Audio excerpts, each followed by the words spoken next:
The book of grind is open. The book of grind is here, guys. The book of grind brown and growling brown. Growling brown. What's with this growling brown? Tell me more. Oh, man. I just love a good growl when I'm working out, man. It's like when the workout's getting hard, just going, just That's getting it. it out. I love It, it. it helps. It helps me out big time. I love that. I love that. I'm a fan of a growl. I've been trying Yeah, to cage the growling beast at workouts recently, just to try and yeah, be more centered in what I'm doing, because sometimes I right. start growling and it just takes me away. It takes me away to the point where I'm just growling, like drinking my water and stuff. Like it's a bit too much, you know. And But that turns into gargling. yeah. Like, like, uh-oh. The gym floor, like, what the hell's wrong with this guy, man? Yeah, exactly. He's already here with his socks on, half wearing his half wearing his shoes, half not wearing his shoes, and he's growling while he's drinking his water. He needs help. He needs help. Good growl is needed. So Yeah, man. sometimes this is an overshare, but sometimes I have a little growl to myself on the way to the gym when I'm like driving to the gym, and I'm just like, I'm about to kill this workout. I need to just kind Yes. of let something out in me. It's just, I think it's Yeah, totally natural. I think it's totally natural. I think you got to go there with yourself, man. that's it, man. Get Yeah, the uncage, unleash the animal. that's it. What exercise made you growl in your workout? Oh man, it's just when you like start to push it a little bit. So Mm. I was trying because I didn't know if I was gonna like I didn't know where in my day I was gonna. I had the energy for a workout today, and like my body felt good. So I was like, oh, I wasn't really necessarily expecting to work out today, but I just woke up. I was like, I'm gonna get it in. I'm gonna do it before the podcast, otherwise I'm not gonna get a chance to. And so I just wanted to hammer out a bit of like I only had about half an hour, so I wanted to hammer out a bit of a conditioning circuit. So towards the end, it's like 20 minutes in. It's like, okay, now this is where the heart rate is staying high, and I'm gonna have to bash through it. So that's when I started just repping out some growls as well, repping out some exercise and repping out some growls. I love And it. I love it. yeah, so it just helps, man. It just like unleash a little bit of energy and just Yeah, get man. get That's some of pretty that beast. primal power. Love it. Love it. I actually read something on Instagram this week. I'll send you it after this. The guy was talking about sound and movement, Yeah, how they're synonymously linked. Like, this obviously links back to our podcast tease on yeah, Instagram. Like hearing a exactly. good song and then moving to the good song, and like what that does to genuinely our energies. And I feel like Hmm. I don't know anything about chakras or this kind of stuff people talk about, but I imagine that they help you just align. That word alignment, right, always kind of comes up there. Yes. And having like something trigger that part of your brain, and then your body kind of be in sync with the tune or whatever. It must bring out something like primordial in us. You know what I mean? Like, where we just have Yeah. to war dance or haka or something like that. It's just Yes. it's there. You know what I mean? Yeah, exactly. Well, that video you sent me earlier this week of Eric Thomas's motivation video, Oh "You Owe yes, You," right? yes. And he's like, I don't know anything about rugby. I don't know the New Zealand anything about New Zealand except I know about the All Blacks. Why? Because they're winners, right? And winners keep winning. And then you just cut to them just doing the hacker, and it's just you're like, yes, you have to get jacked watching that crap, man. There's no way. That's it. And I think I had this chat with a client this week about the things that make you align with that part of you, because that part of you gets shit done. You know what I mean? Mm, Regardless of the situation. And if you can get jacked for anything, if you can get jacked for literally, doesn't matter what you're doing in your life, really kind of find a fire behind it, you can do anything. You can legit do anything, right? And this is why I love ET so much, because he he uses his own story, obviously, which I think we all need to do. But then it doesn't matter what you're doing. It's if you're cleaning the street, if you're cleaning the floor, if you're sweeping up outside, make it legit. And if you can find some yes. fire behind why you're doing it, well, literally legit. Like we talked about this last week about like your genes expressing themselves. So like everything we do, we're teaching ourselves something, right? We're teaching ourselves Yes. how to be through that activity. And you can be being while being weak and being kind of mopey and wee and whiny and whatever, or you can be being while being fire. You know what I mean? I know which one I'm going to choose. You know what I mean? Sometimes you need those Yeah. reps where you kind of chill and whatever, but sometimes you need those reps where I need to cultivate this beast. You know what I mean? I need to kind of Yes. make friends with him all the way through the day. And I'm going to kind of speed off into a different topic that I thought about this week, right? And the phrase in my head was keys like a car key, keys to my colossus. And that basically to me means, what are the things that I need to put into this lock, imagine like a door that has multiple keys in it, and you need to click and turn and click and turn and click and turn a few different things to unlock that.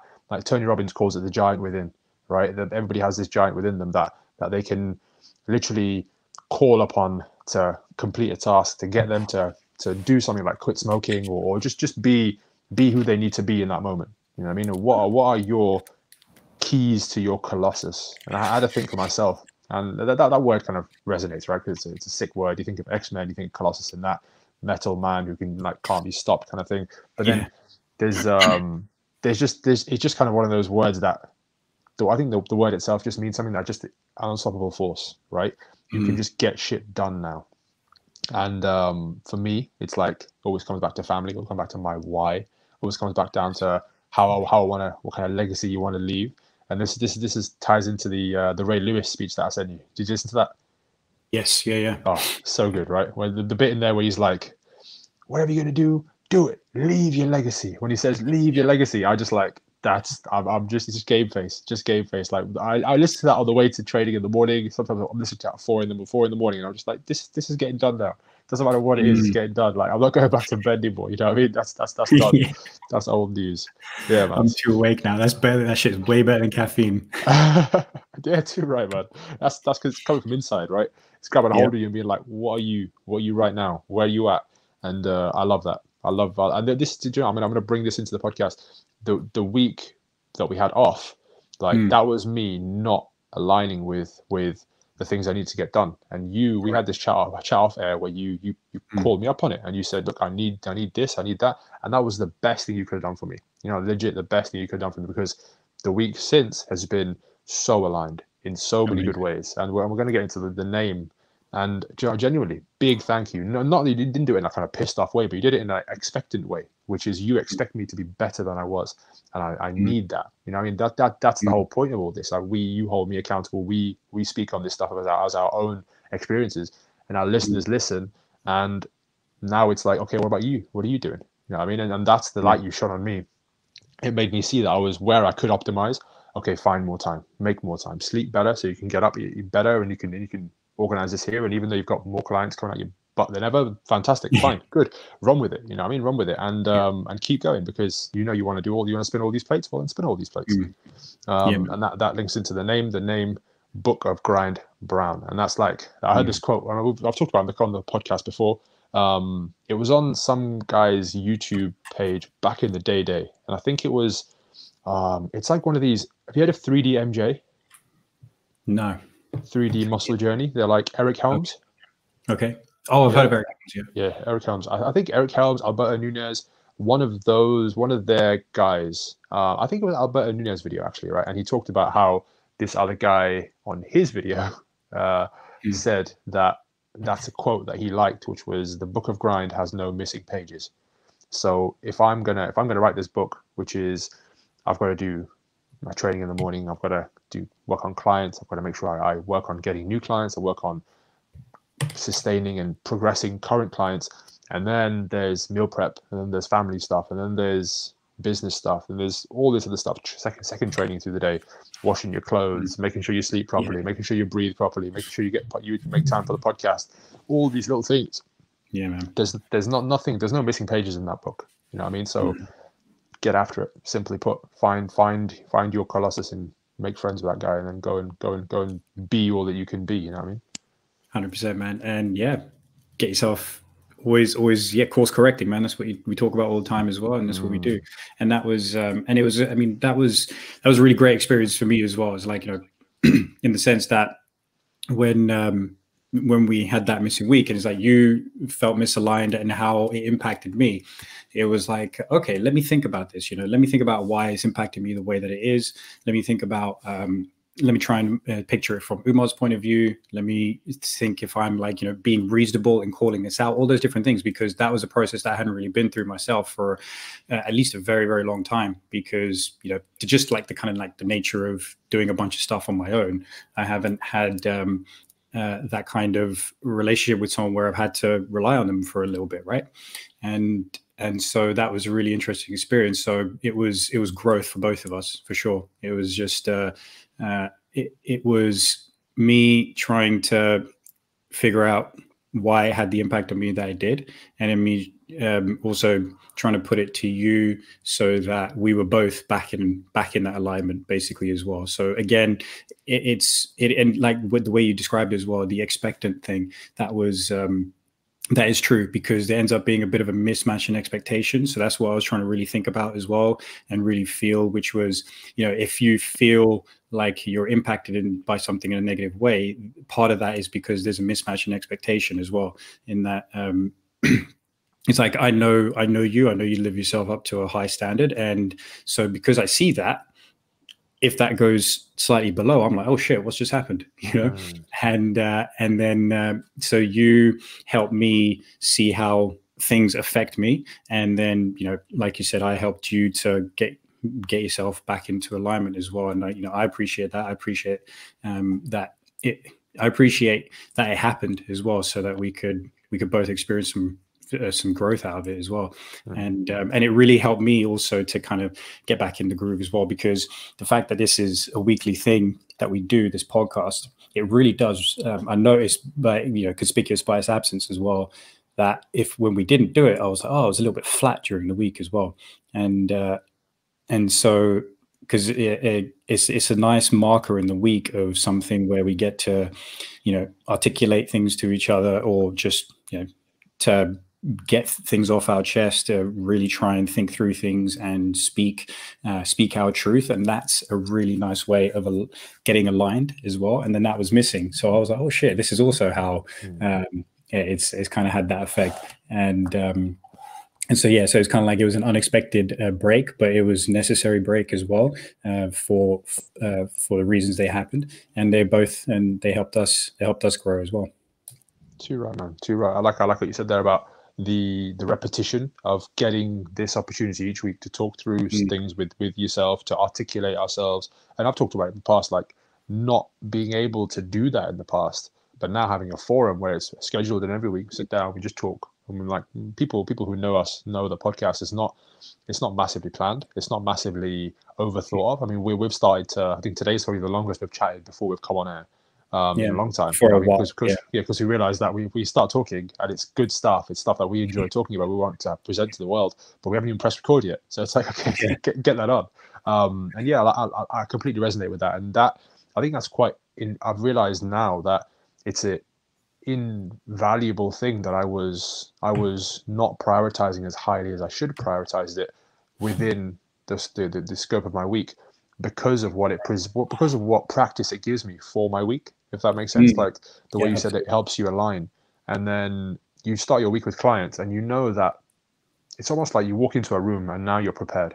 I mean, the people around you look to you with expectation, and you've now drilled. This is drilling. I mean, this is the same as doing the arm drag, doing the inside leg tap, or whatever, whatever. You know what I mean? In terms of jiu-jitsu, or in terms of boxing, or whatever, rolling the hooks, it's the same thing, but it's for conversation, and it's for expression, like you talked about. And I think that's a key thing. And I don't pre-doing this. I think you're totally right. I had a bit of experience with this when I was in London last year with two of my flatmates. We had some amazing chats, and then coming back to Leicester, me and TJ have definitely picked up on that as well. But then it's different with yourself. It's a different experience. And man, like you said, it definitely sets you up for the week. Yeah. And I'm lucky in the same way as well, where like I have great conversations with my housemate as well, where we just, it ends up being challenging in the sense that you just go down routes that in your brain that you haven't been down before, or you just kind of forgot they're there. So the important thing is to be able to articulate what you're saying, so that it actually makes sense to yourself as well, not just to other people, because you can be talking and you're halfway through something and realize, actually, I didn't even realize that what I thought about this doesn't make any sense. So I have that ability with someone else, and we talk about you and I have that ability to express the other side of us as well with each other as well. And that's for me is just, it's so important to be able to converse and have good conversations with people, not just like surface level bullshit where you meet up with friends and you haven't seen them in a while, so you end up getting the small talk in the beginning because you've got to warm up to each other again. And but then you kind of get stuck in that zone and you're just talking about, you know, like the washing machine broke down or something like that.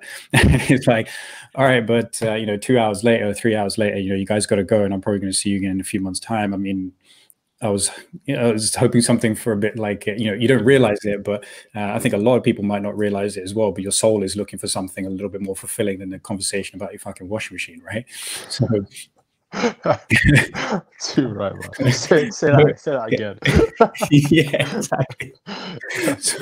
So it's like just get good conversations in. They help you to be a better human being, because like I remember, you'll know this person. I don't want to say it out loud, but I remember when we used to go for conversations like post training at Wave after like open mat, and sometimes we get into a conversation and, like, you know, random people will come and go, and I would notice that there was this one individual who would talk but would never really finish a line of thinking, and bounce into the next thing, and then bounce into the next thing, and bounce into the next thing.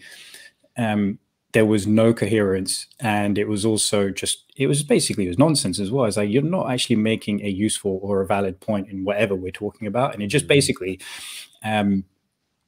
and it just smacks of someone who needs to be able to have conversation. It's almost like they had a bunch of ramblings stuck in their body and they just have to get it out, but there's so much of it, they don't even get to a point where anything starts making any sense. So which is, you know, for me, that's quite unfortunate. And, you know, obviously to be around that is a little bit, it's a bit tough. You know, it's like to put up with that kind of thing. But I have that, I just think about it from a point of, okay, why is this happening? And I'm like, okay, well, here's somebody who has an opinion on something, but just hasn't had, probably the way I look at it is hasn't really thought about it very well, and doesn't really have a way of trying to figure out what they're saying. And conversation is a helpful part of that. So when they finally do get into a conversation and want to talk, and like that seems to come up, they're just kind of like rambling, and there's no good quality conversation coming up, and it's just really, it's really strange. So I hope that for people is just try and coax good conversation out, and just, you know, ask open-ended, meaningful questions, as opposed to like closed-ended and the simple stuff like "How are you?" Because there's a very, very standard response to that. It's like, "Yeah, I'm fine. How you doing?" Or just like, "Yeah, you." It is, ask it in a different way where, you know, it triggers you to think about something differently. So yeah, so I'm always like kind of banging on about making sure people have good conversations, because it helps you. It literally helps you become a better human being and understand yourself better. I totally agree, man. I totally agree. That's it's the subtext of what we're doing here, right? I mean, we're talking about, we don't really talk about current events. We don't really talk about training too much. We talk about being. You know, I mean, how are you being? Like, literally, how are you living? How are you living, right? Where's that from? How are you living? I can't remember where that's from, but that there's a story tied to that. I'll try and remember where that is. It's basically somebody asks the other person just how you living, and it's such a powerful question sometimes, where you think about it like, what are you doing day to day? How are you actually being day to day? Is there an annoyance in you that you need to clear? Is like that this person you referred to? It's not coming to mind who you're referring to, but we'll chat about it after. It's like Evolve, Achieve, Thrive, Unplugged, like post show chat. And it's that person clearly has something they need to work through, and they're trying to work through it, but they haven't yet figured out the tools or the keys to open up that tool chest to actually formulate a proper opinion, or even follow it, or even realize that this is a dance. You know what I mean? Like me and you were sat in our chairs, but we're dancing right now. Like there's a conversation flowing. You know what I mean? Like Whitney Houston's cranking and we're going. Yeah. Right? And it's that permeates all of life, right? Yeah. And I think whether you're in a workplace and you've got to get something done, you've got to coordinate with somebody else, or you've got to, linking it back to training, you've got to make sure you hip hinge with your thoracic spine in check, otherwise you're all over the place. You know what I mean? This awareness of where you're currently at just needs to be had. And I think this forum is just two people who enjoy each other's company, who can talk with some awareness, and it helps us both develop. You know, I mean, like I said earlier, we take this now to, I'll have a chat with my mum, I'll have a chat with a friend, I'll have a chat with this, learn that, and I'll be able to draw from this. Whereas I've experienced that same thing with close friends, where having a chat with them and they're a million miles away, and it's like it's okay once in a while, but generally, if you're a million miles away all the time, this is not productive. And you know that that person is not just a million miles away with me, but they're a million miles away with everybody else. And that almost makes you feel like you need to either reach out or you need to do something, because this person can't go on living like this. You know what I mean? Because that's an absent life. That's an absent life that's going to produce zero product, because you're not connecting with anybody you're meeting. You're connected with them on such a, like you said, such a surface level, that there's no real work being done. And then the analogy you used, like, well, not the analogy, but the saying you said, which was, my soul was hoping to get something more out of this than just hearing about your washing machine, right? That's so true, man. That's so true. There's just more to be had, but I think people sometimes don't have the tools to access that, right? Yeah, exactly. I think it's so obvious when somebody's absent as well from the conversation, and like you say, like every now and then somebody's going to need to check their phone. Is maybe you're just waiting on something, but if that starts to dominate, then there's a problem, because you're just basically saying, you know, you'd rather be somewhere else than be here, or the action is suggesting that, even if you don't necessarily are in that frame of mind, because we can get hooked on that kind of thing as well. And I've seen it happen. It's just, friends who just occasionally just like check on their phone. You're in the middle of saying something, and they're like, yeah, I'm listening. I'm like, yeah, but you're not. It's like white men can't jump. You're hearing it, but you ain't listening. Like, what does that even mean? It's like, you're hearing it, but you ain't listening. Yeah. It's freaking great. And that's exactly what happens. You just end up being absent. Yeah. And I once had it as well from. It kind of shocked me as well. Like, this woman I was dating a little while back, and she just went, "You are so present." Like, she's like, "You're just like ridiculously present." I was like, "Oh, all right, okay. I'll guess I'll what take else that." am I supposed to be right now? Exactly. It's like, I'm there. I'm actually listening, right? I'm actually having a conversation with this person. There's a back and forth. They feel like they're being heard. And I'm not like checking my phone every now and then, because if I'm going to be in someone's company, I make a point to just slip it out, right? I just put the phone away. And it was just so funny. I just thought it was hilarious. It's like, you're so present. And to actually have to say that. Exactly. Is he real? It's like, to actually have to say that is suggesting that most people just ain't there all the time. And right. So I'm like, yeah, just get present, people. Get present. There's a deficit of real attention in the world. You know, Yes, there's legit. And to be honest, that thinking back to a project that we've been working on for the last like year and a half, that's the first hurdle you got to clear. Because if you're there talking about ideas, and you're talking about kind of calling this person and calling that person and making sure you're coordinating this and coordinating that, but the other person is not really there, wow, it's hard. You know what I mean? Because like, it's like, oh shit, I've got to crank this car back right down to neutral, and I've got to see where we're at, because this is just hard work right now, and it shouldn't be hard work, because especially when you get used to having conversations with people who are present, like this girl felt about you, because that gives you can really run then. You can really open your legs up and really push yourself. You know what I mean? We can really start kind of getting places with it. And this is why this chat's kind of gone so far, and why we've developed so quickly, so fast, because I feel like we're both quite aware. We look back to, like, we cite episode 1 sometimes, we look back into shit. Right? I know where I was definitely failing, and you've cited the same for yourself. And we're not the same people anymore. You know what I mean? However many weeks it is later, 6 months or whatever, where we've infinitely moved on in our awareness, and then the things we've talked about and the repetitions we've had is definitely helped us. But when somebody isn't even aware that that's the way they're being, it makes things so difficult, especially when you have to actually coordinate something big. And yeah, that's the first hurdle to clear, man. 100%. You've just got to take a big breath and take a step back. Like this week, I'm training my client Eamon, who's that boxer. He's 13 years old and he's doing super well, like super well. His training is going really fantastically. But he brought it to my attention this week. He was like, I'm struggling with feeling tired. And I was like, okay, right. Well, when do you feel tired? When you feel tired when I'm sparring. I feel tired when I'm doing drills. I was like, okay, well, which one more? And I said, oh well, I feel more tired when we're doing sparring. I was like, okay, cool, let's work on that. So either we can obviously program some more CV work to make sure it mimics what you're doing. So kind of 3 rounds. That's what he's doing 3 rounds. He's doing 3 minute rounds, I should say.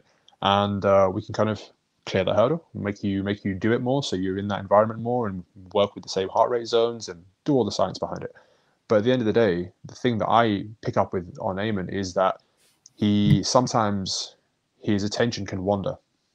And because his attention wanders, everything is sometimes a reaction. He's reacting to a lot of the stuff that's kind of almost in his face. So that makes him panic and kind of almost makes him jump a little bit and makes him kind of on his toes a little bit more than he should. And then that obviously links into the body, so he's more tense. He's not thinking as clearly, and then it gets even more tired. And then before you know it, the 3 minute round feels like a 30-minute round. It's like, oh bloody hell, when's this going to stop? It's because he's not aware enough to take a big breath and realize that, oh, I'm out of range here. I can chill. You know what I mean? I can totally kind of not let my guard down, but I can still be aware. But there's that heightened level of me can actually just drop down a little bit. And by the time he gets to the 3rd round, he'll be much more within himself to coordinate what he needs to coordinate to have a good round. And it led me to finishing off one of our training sessions this week, being like, okay, right, your homework this week is to go on Amazon and order the Power of Now. Like, he's 13, but we're gonna read it together. We're gonna read it together, yes. And we're gonna kind of break it down and be like, okay, this is what this means. This is what he's talking about. Can you? Yeah. And a big thing that I started doing with him, which was like, if I'm giving you a cue, tell me in your words what that cue means to you. And he'd be like, oh, elbow up. And I'm like, okay, cool, elbow up. That's the cue, elbow up. And that's what we'll do with the book. Is that, okay, right? This guy's talking about the ethereal now and the this and the that, and okay, we'll read it and I'll try and explain it to you in this way, but then you read it and you tell me what you think to it. And that, hopefully, what I'm hoping to get out of that for him is that he'll understand that as long as his presence is right here, right now, he's not getting distracted by too many things, he's not overthinking, he's not over tense, well, then that's going to link right back into his boxing, and to the point where he's just able to stay calm, able to stay present in the conversation, follow the conversation, and not be erratic and all over the place. I think that's going to be such a valuable thing for him, especially at his age, to pick up on that. Yeah, big time, man. Being 13 years old, you train that for a couple of years, you're 15 and you're just streets ahead of most adults as well. Bro, that's a sick thing that you picked up on. I really like that. It's quite inspiring how you approach that, actually. It's fun, that's pretty sick. That's amazing. Is like, forget the standard question set to get standard answers. Like, okay, well, we'll start doing more conditioning. We'll start doing your CV. It's like, make sure like sleep in this and you're getting enough nutrition pre-training so you don't feel tired. It's like, actually, I've noticed something about you which makes you more tense and you're back on your heels way too much. So let's pay attention a little bit more. That is, it's kind of like it's so out of left field, but like you say, man, you're just going to make such a difference because it switches that person from that sympathetic state into a more parasympathetic state, from that heightened stress into, oh, actually, I've got this. So they're able to expand into that space a little bit more. They're able to not feel so constricted and feel a bit panicked. And because of that, you have more in the tank. That's really insightful. That was a sick way of approaching it. Thanks, bro. Thanks. Yeah. And that's genuinely, I see it a lot with, I train a few kids who are his age, and I've got now another third client who's 15. And I think it's this generation in a way. They're going to struggle with it. I think because it's everything is so in your face. We talk about social media and about how it's just this monster. You know what I mean? Like, kind of for kids, everything's just stimulating. They're this likes, follows, or whatever. And he doesn't even know that it's affecting him. It's that bad. And he'll be having a conversation with you, and all of a sudden he's just looking over there, and you're looking back at you, and it's like, what was that? Like, where did you go? Where did you go for like 10 seconds? Like, do you want to take me along? Because I need to know this. You know? But you see it, and you think, wow, this is not good. This is like, if forget about technique of his split squat, like this is technique of his life. I mean, we need to fix that. You know, he needs to be aware of that. Like I'm making him aware that he should feel his lat, and here's the origin, here's the insertion. The lat helps to stabilize your trunk. So when you throw a punch, it's quite an important muscle. Great, but if the guy ain't even in the room, let's get him back in the room. You know what I mean? Let's get him back in the room. And that's man. That's it's funny. It led his dad to tell me that, oh, when you talk to him like that, he listens. You know. And I was like, oh, fantastic. Like, it made me super happy where he was like, you know what, when you chat to him, he really does listen. But sometimes he can be a bit kind of all over the place. And yeah, I think it's I'm his personal trainer, but I struggle with this sometimes, where I'm sure you've heard it in the past, like stay in your lane, like that stay in your lane thing, right? Yeah. And I agree with it to an extent. Like I'm not a physiotherapist. I'm not a doctor. I can't sew you, or I can't cut you open and sew you back together again and fix your ACL. But I don't need a philosophy degree or a psychology like doctorate to know that this kid just needs, hey, come on now, focus. Like I don't need that to tell this kid to do that. And it's not me stepping out of my lane when I'm trying to be this kid's like attention coach. Like I'm you know what I mean? Like kind of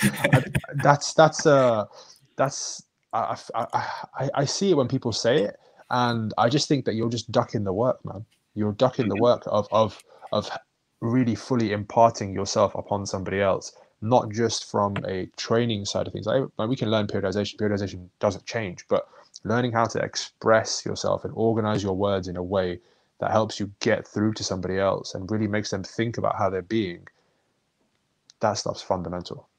That's it, man. That's it. And it's much more nuanced than stay in your lane as well. That's what you learn as a PT, right? Like your cousin Bilal sent us he sent us it was like a meme or something like that, but it was just a personal trainer instead read any like support structures like psychotherapist, nutritionist, trainer, etc., etc., etc. It's just you end up taking on a role which you never really signed up for, and then you realize that you need to have a little bit of information at least in each one of these different like mental, emotional, physical, relational, spiritual, all these different kinds of aspects, so that at the very least like what those red flags are to necessarily point them in the right direction, so that you can be like, okay, this is definitely out of my lane, so I need you to go see a psychotherapist. I need you to go see a clinical nutritionist. I need you to go and see a chiropractor or a physiotherapist or an osteopath, because these are certain things that are certainly out of my remit. But it's like I said, it's a lot more nuanced than that as well, because there are certain things that you can work with, which you kind of have to. If you don't put that into it, then you're not helping that person get all the results. This is where like hyper specialization and stuff is what it makes me think of. Is just it's not that useful, because people go down the route of stay in your lane. It's like, okay, well, then that in a way that means I'm not going to be able to help anyone, because I don't know about you, but what I've learned from doing this for as long as I have is through time, the biggest thing that I realize is holding people back is their mental approach to getting into shape. So they're in a place where they have a problem, they don't feel happy with their bodies, they don't feel comfortable in their bodies, they feel limited, they feel trapped, they don't have any confidence in it. And so there's a bunch of things that are going on. It's like confused about the first step they need to take, about where to look for good information, number one, because there's so much shit going around. And then being with somebody who they resonate with, et cetera, et cetera. So there's the thing you realize is, like, in a way, it's getting the training is secondary to actually building it into their life.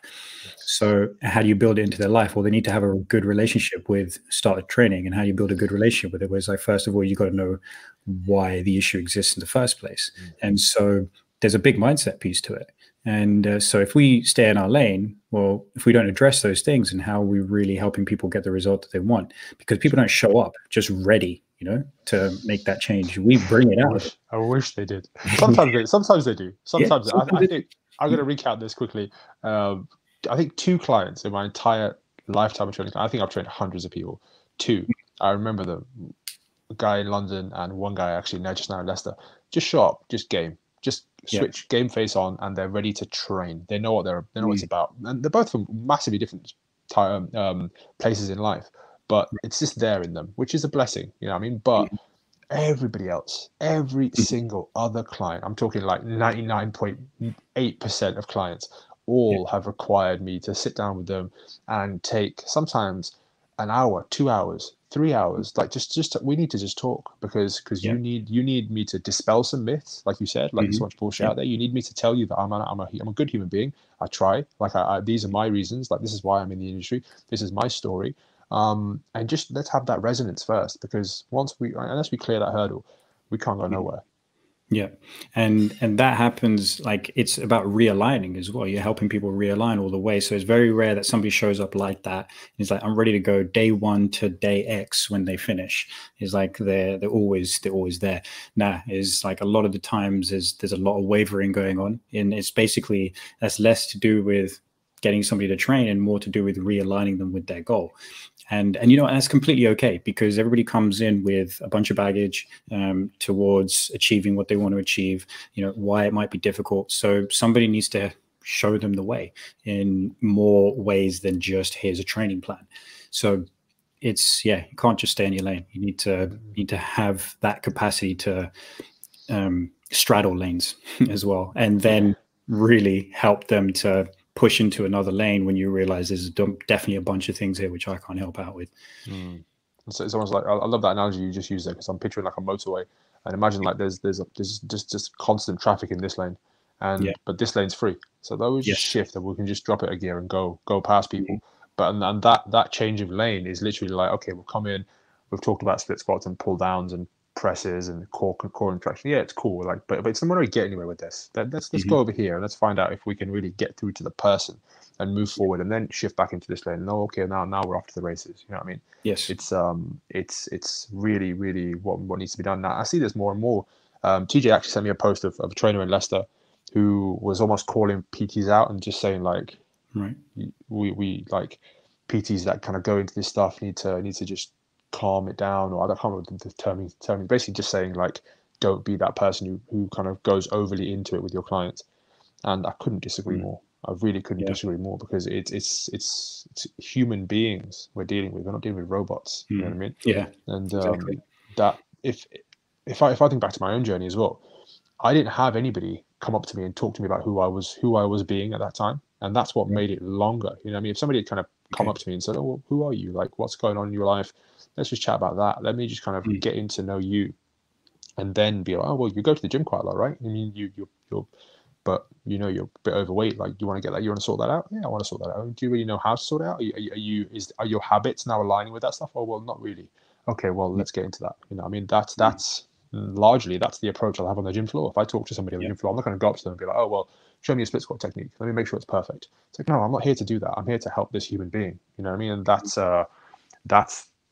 it's just proof that as a PT, what you sign, like Bilal said in that post, like that the guy that Bilal sent the post over about, there's so much more to this game. There's so much more to this game, and luckily I've got a few clients right now who are actually wanting to be PTs. Like, and this is happening to me quite a lot, where people want to get qualified in the industry, and you feel like I had a really good chat with a guy yesterday about this.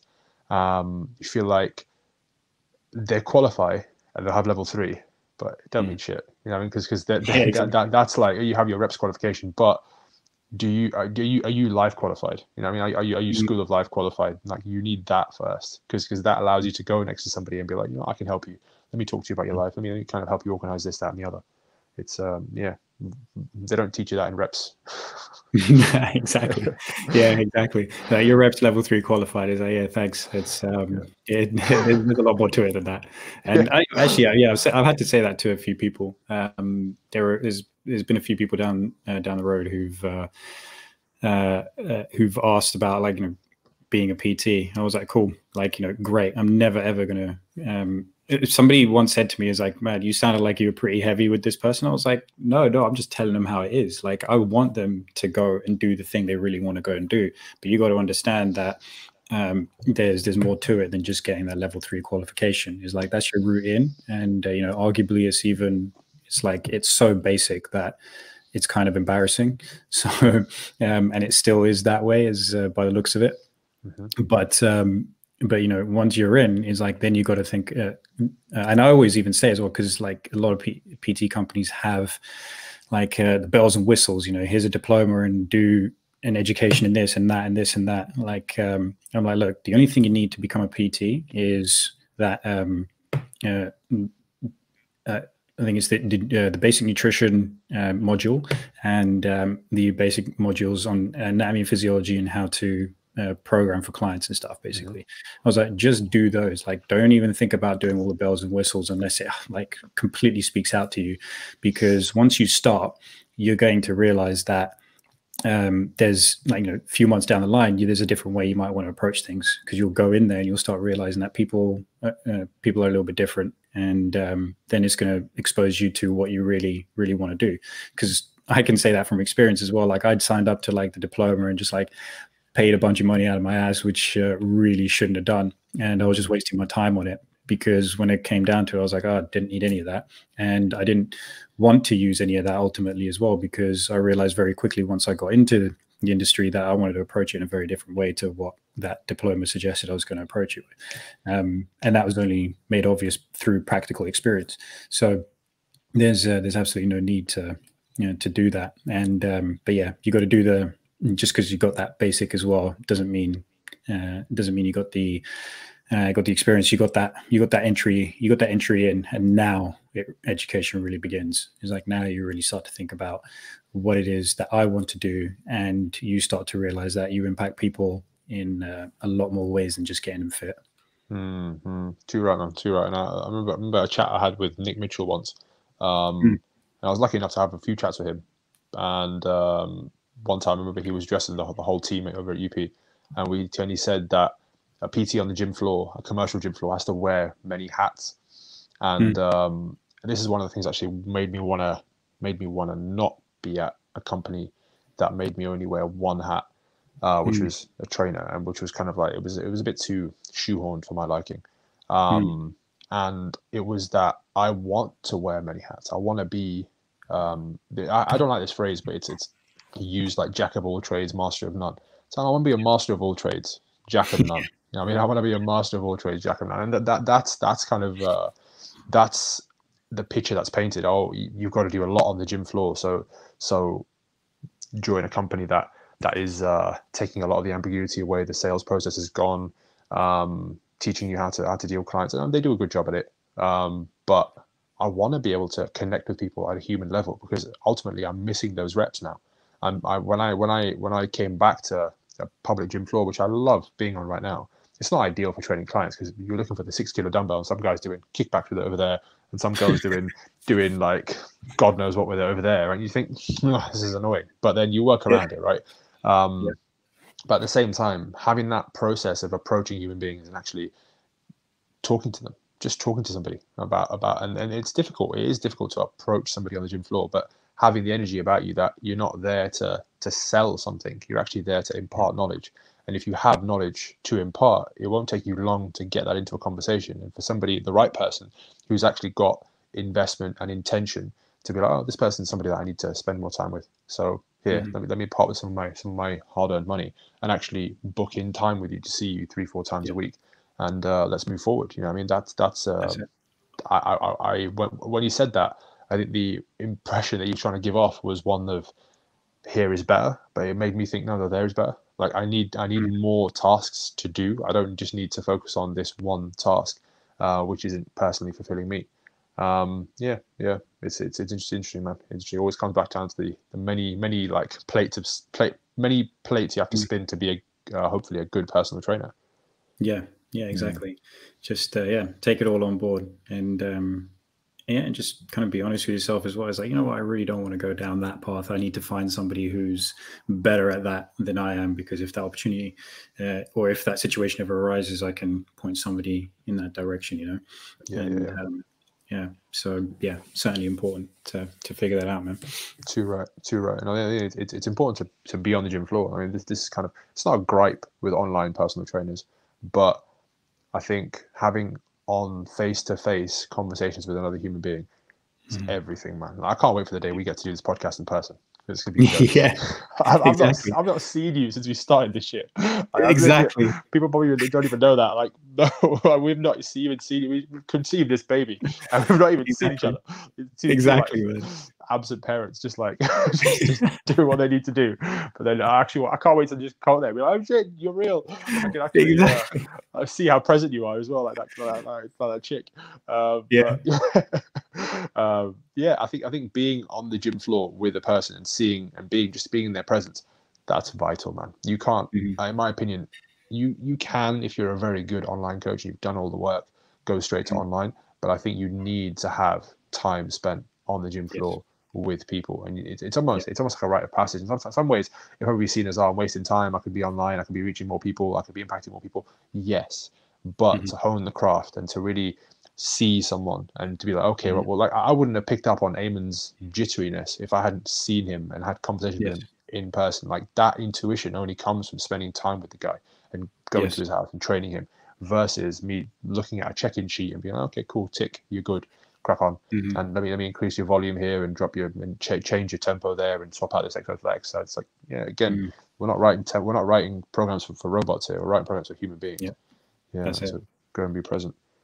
Legit, man. Yeah, and that is sound. I mean, yeah, if there's people who want to become personal trainers, like you said, some of your clients who want to become personal trainers, and if they're listening as well, you want to get that experience on the gym floor for sure, just for exactly the reason that you said. And I think it's also what has helped me through this period as well, because I've basically been solely online since lockdown started, and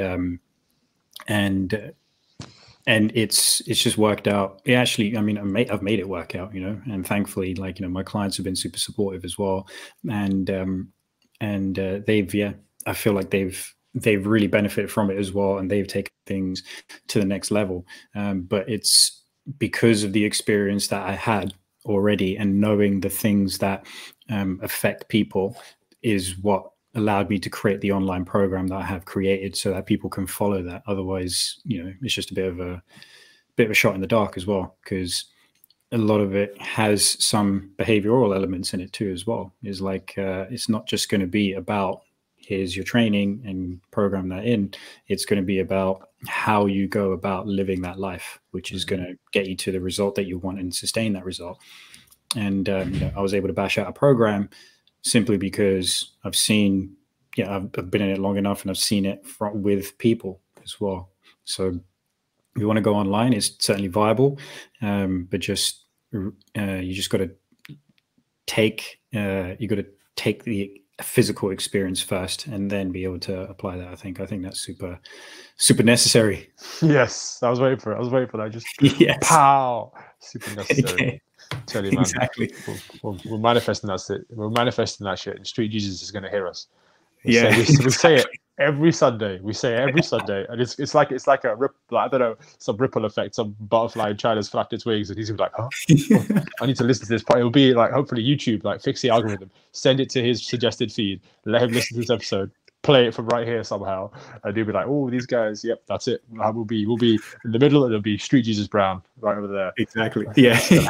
Street Jesus Brown. I'm calling it. I'm calling it right now. Yeah, exactly. Our rules, Jorge. It's our rules. You got to sign up to Brown. That's it. I'm still annoyed at Bilal, because he's the only one who came on the podcast. He didn't actually call himself anything Brown. He just put Bill out. I was like, come on, cuz. Come on now. Let's go. That's it. That was funny, man. And then like even Sai came up with his own wrestling name, right? He's like, get tables. Yeah. He's a legend, man. He's a legend. Yeah. I messaged him yesterday. I need to catch up with him this week at some point. He's super busy out there.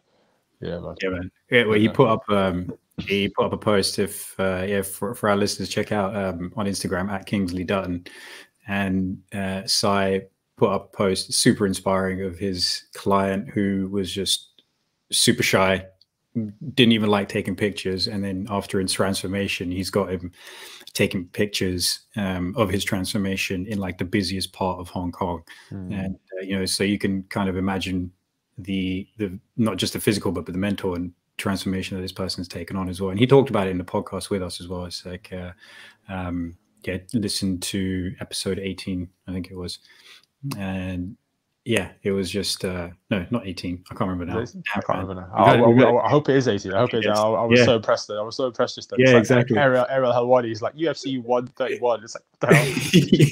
Yeah, G knows. Yeah, man. I hope it is 18. exactly. I think it is. I think it actually is. I think it is 18. Jeez, man, that's my ass be kicking in. Yes.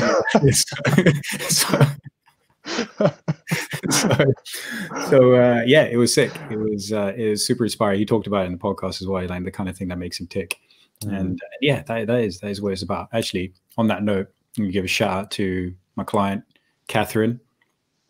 You actually asked me to talk about this, and I think I'm going to be able to squeeze it in as well. We had a conversation about alcohol intake and how it affects your weight loss goals. Right.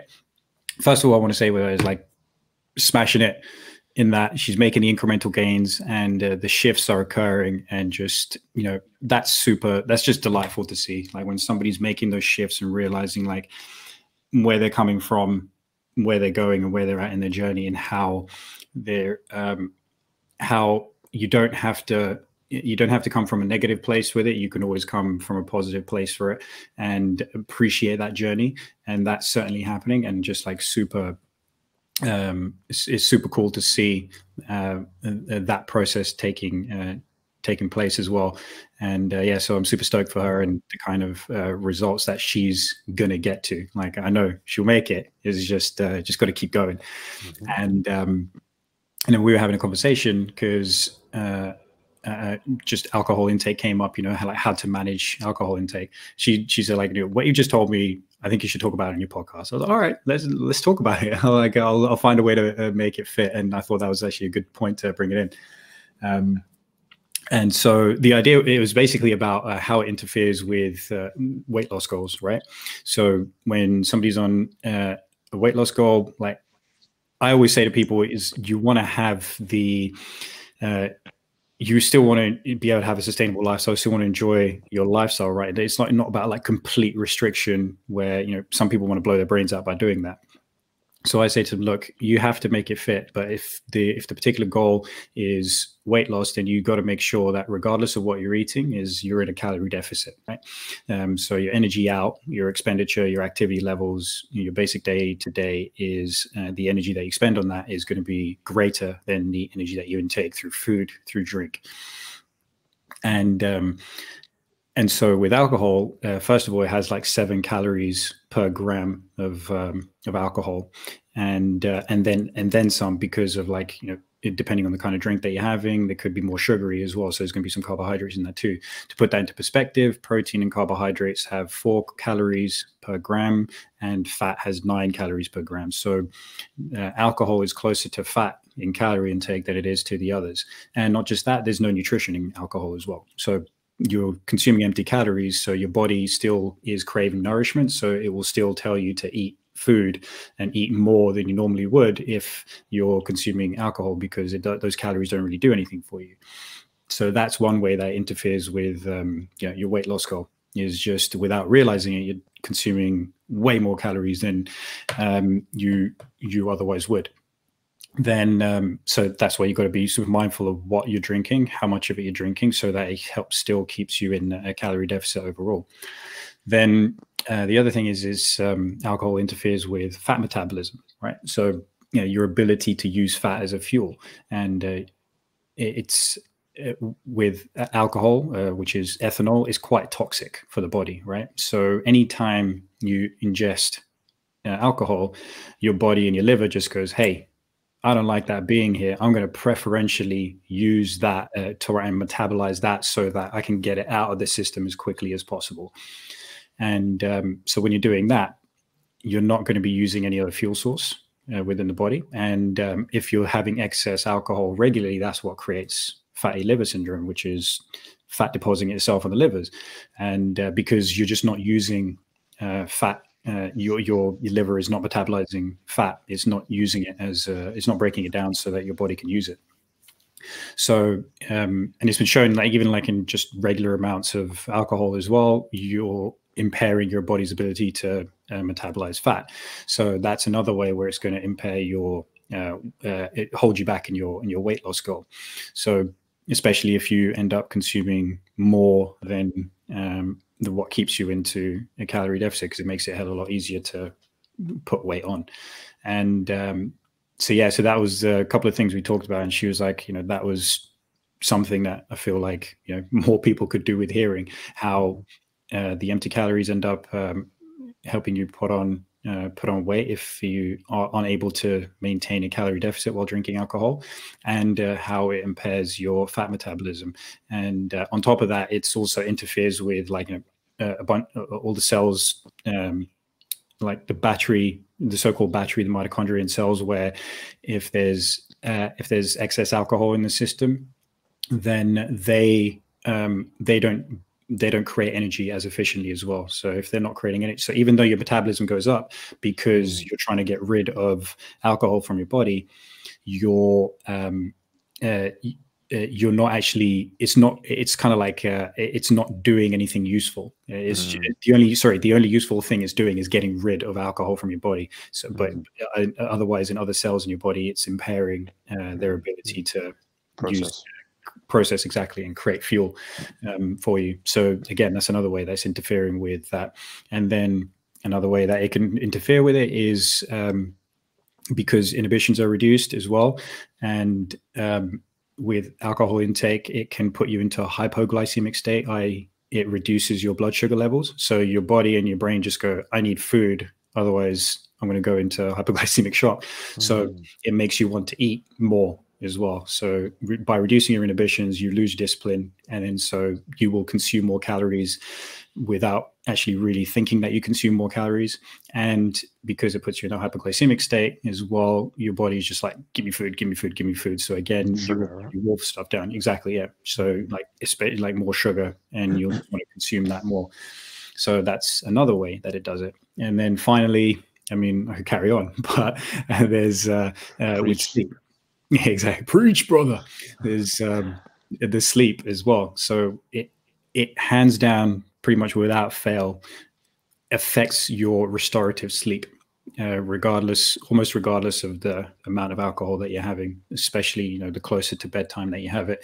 So restorative sleep is where your body does its repair processing. So if you're mentally and physically as well. So you have alcohol, your body doesn't get into that restoration stage of sleep as well as it normally would. You're constantly in a light stage of sleep, so you are not you're not getting your recovery in. And when that happens, it also interferes with your body's hormonal processes, which tell you in this specific instance how hungry you actually are and whether you're satiated.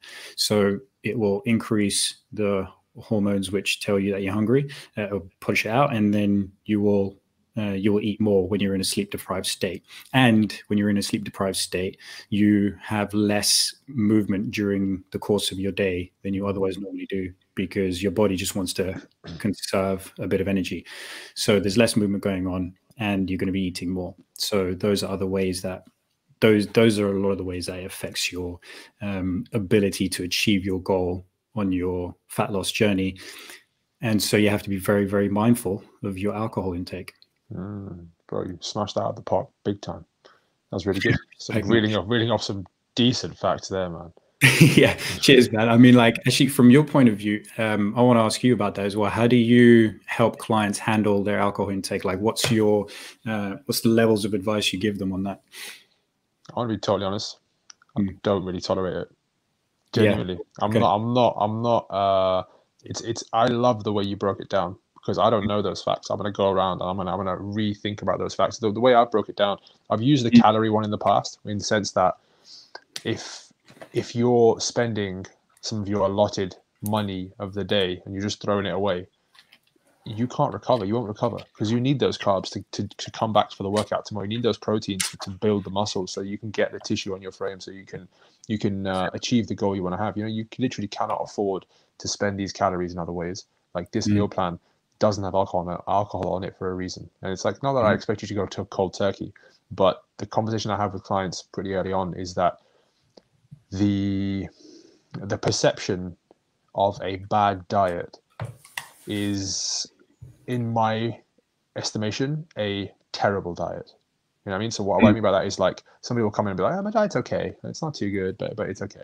But in reality, it's terrible. It's really bad. Like it's probably got about 50 grams of protein for the entire day. Probably has around about 30 grams of fat, and it probably has about a shit ton of carbohydrates, and then carbs from terrible sources, loaded full of sodium, loaded full of hardly any water in there, and really trying to go from that fuel source to then getting this person to train, or even get this person again to be coherent in a conversation with the lack of sleep, with the lack of movement, and then tying into the fact that their body is currently running off this just crap fuel. You've got no go juice in you. You've got zero. You know what I mean? So like, and it's just the vitality isn't there, the calories aren't there, the sleep recuperation isn't there, the feel good factor of eating a big salad and having good digestion isn't there. So you're so many marks away from where you actually need to be that quite quickly, like I had a client come in actually on Saturday, and he told me about how he drinks every night, and it's like a nightly thing for him. He's from similar culture to where, similar background culture to where we're from, but it's just it's like an institution in his house that at a certain time of night he's drinking, and then he's gonna eat, but within 20 minutes he'll be in bed. And he went on to say that I haven't slept in about 20 years. And I'm like, dude, I legit told him, I was like, this lifestyle will kill you. I just said to him straight, I was like, you will die thinking that you're living a life that you maybe you enjoy, but your habits will kill you. And it really opened his eyes, because I don't know. I said to him at the start, I said, look, I'm not here to be your friend. I'm here to tell you straight. We'll be friendly, we'll be cordial with each other. But if there's something that you're doing that is massively, massively impacting your health, it is my duty of care to tell you. And this habit that you have right now will put you in the ground, right? And that if you want that for your life, like I think he was, I've looked at my notes, I think he was 62, and relatively in shape, like training, but Telly was finding a hard go of it. Didn't really have much of an idea on the gym floor, but he was still present. You know, I mean, that was the best thing about him, is that he had his duties to do outside the gym with the stuff at home. But I think as a result of the stresses he's dealing with, he's coping with it by doing this. And I showed him the whole process. I showed him, look, you'll receive a meal plan similar to this. You'll receive a tracking process similar to this. Obviously, I'll walk you through a training program. We'll train 3 to 4 times a week, depending on your goals. And I was like, well, we have to address this, because this is a big, big, big hindrance to you investing time and money with me.